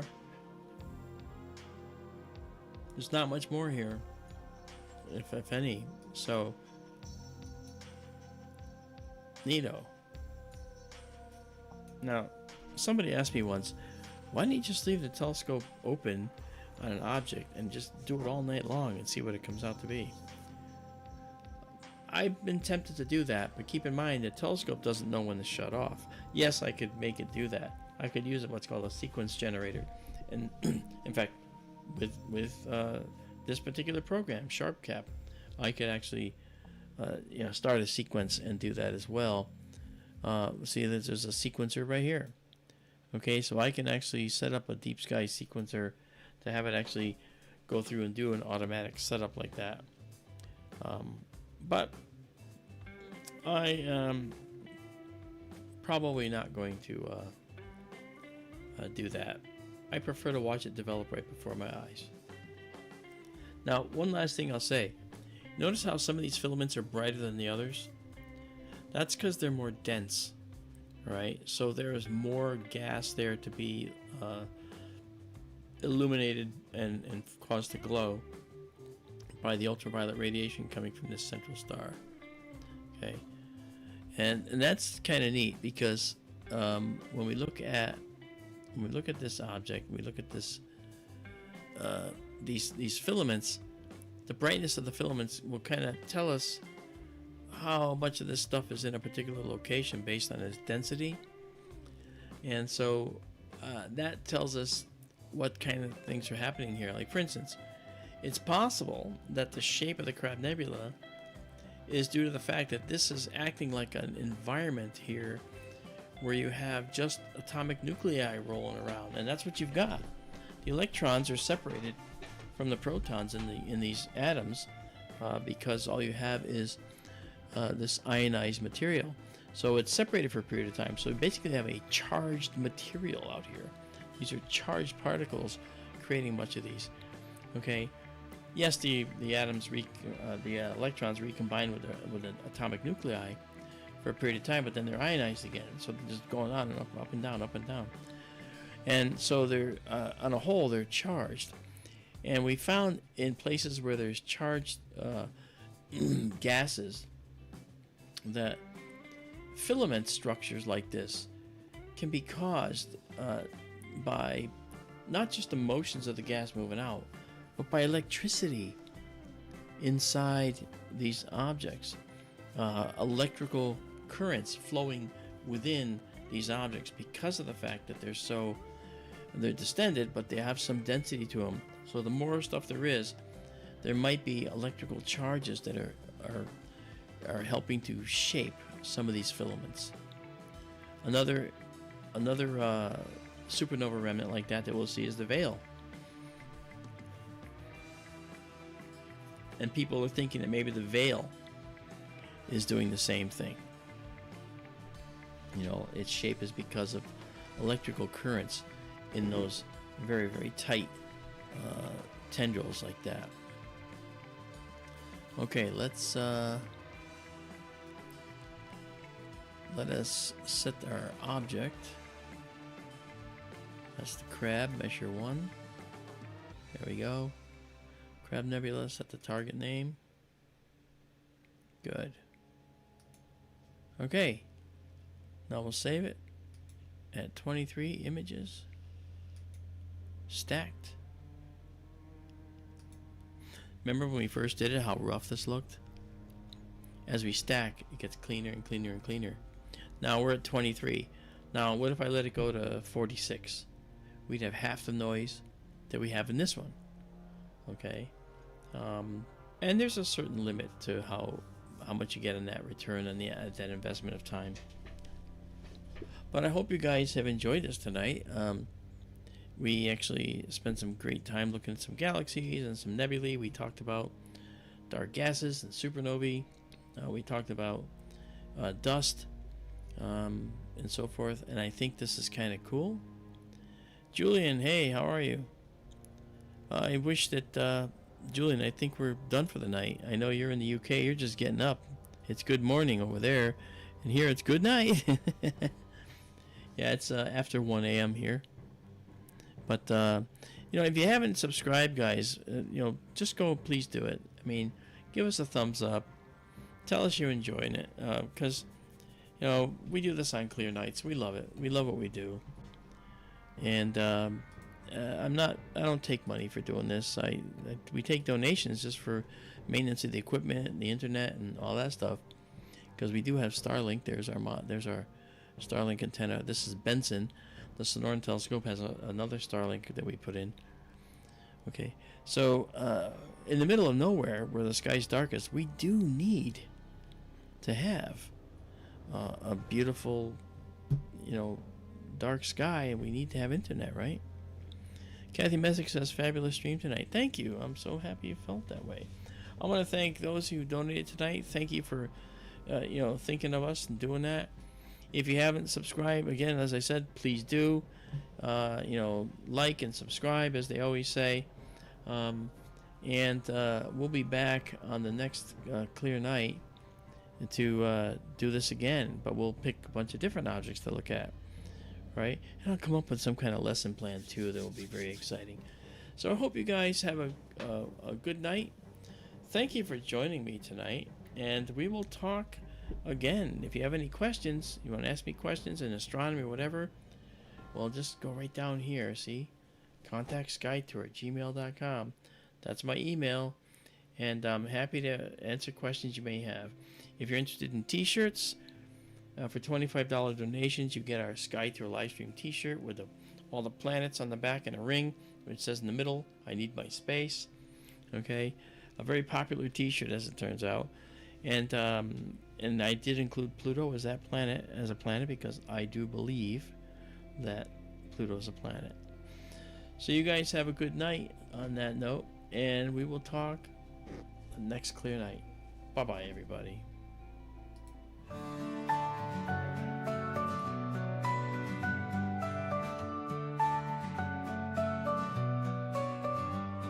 Stars so bright in the sky, on Arizona nights they fly.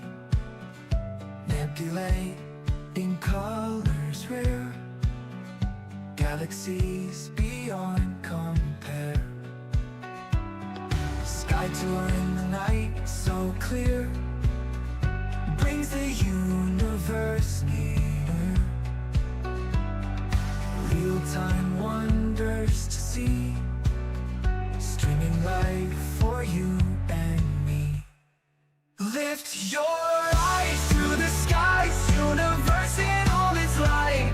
Sky tours bringing the views. Every night feels brand new. In the dark, the night unfolds, stories of the cosmos told. Through the lens, a distant dream, living real like a gleam. Far away, up so high, across the stars beyond the skull. Through the lens, a distant dream, living real like a gleam. Lift your eye up so high, across the stars beyond the sky.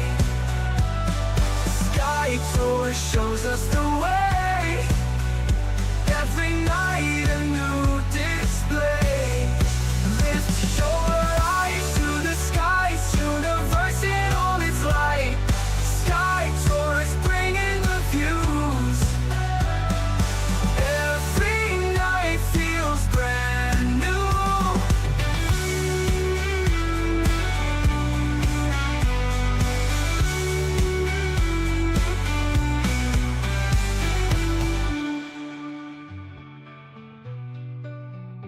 Lift your eyes to the skies, universe in all its light. Sky tours bringing the view.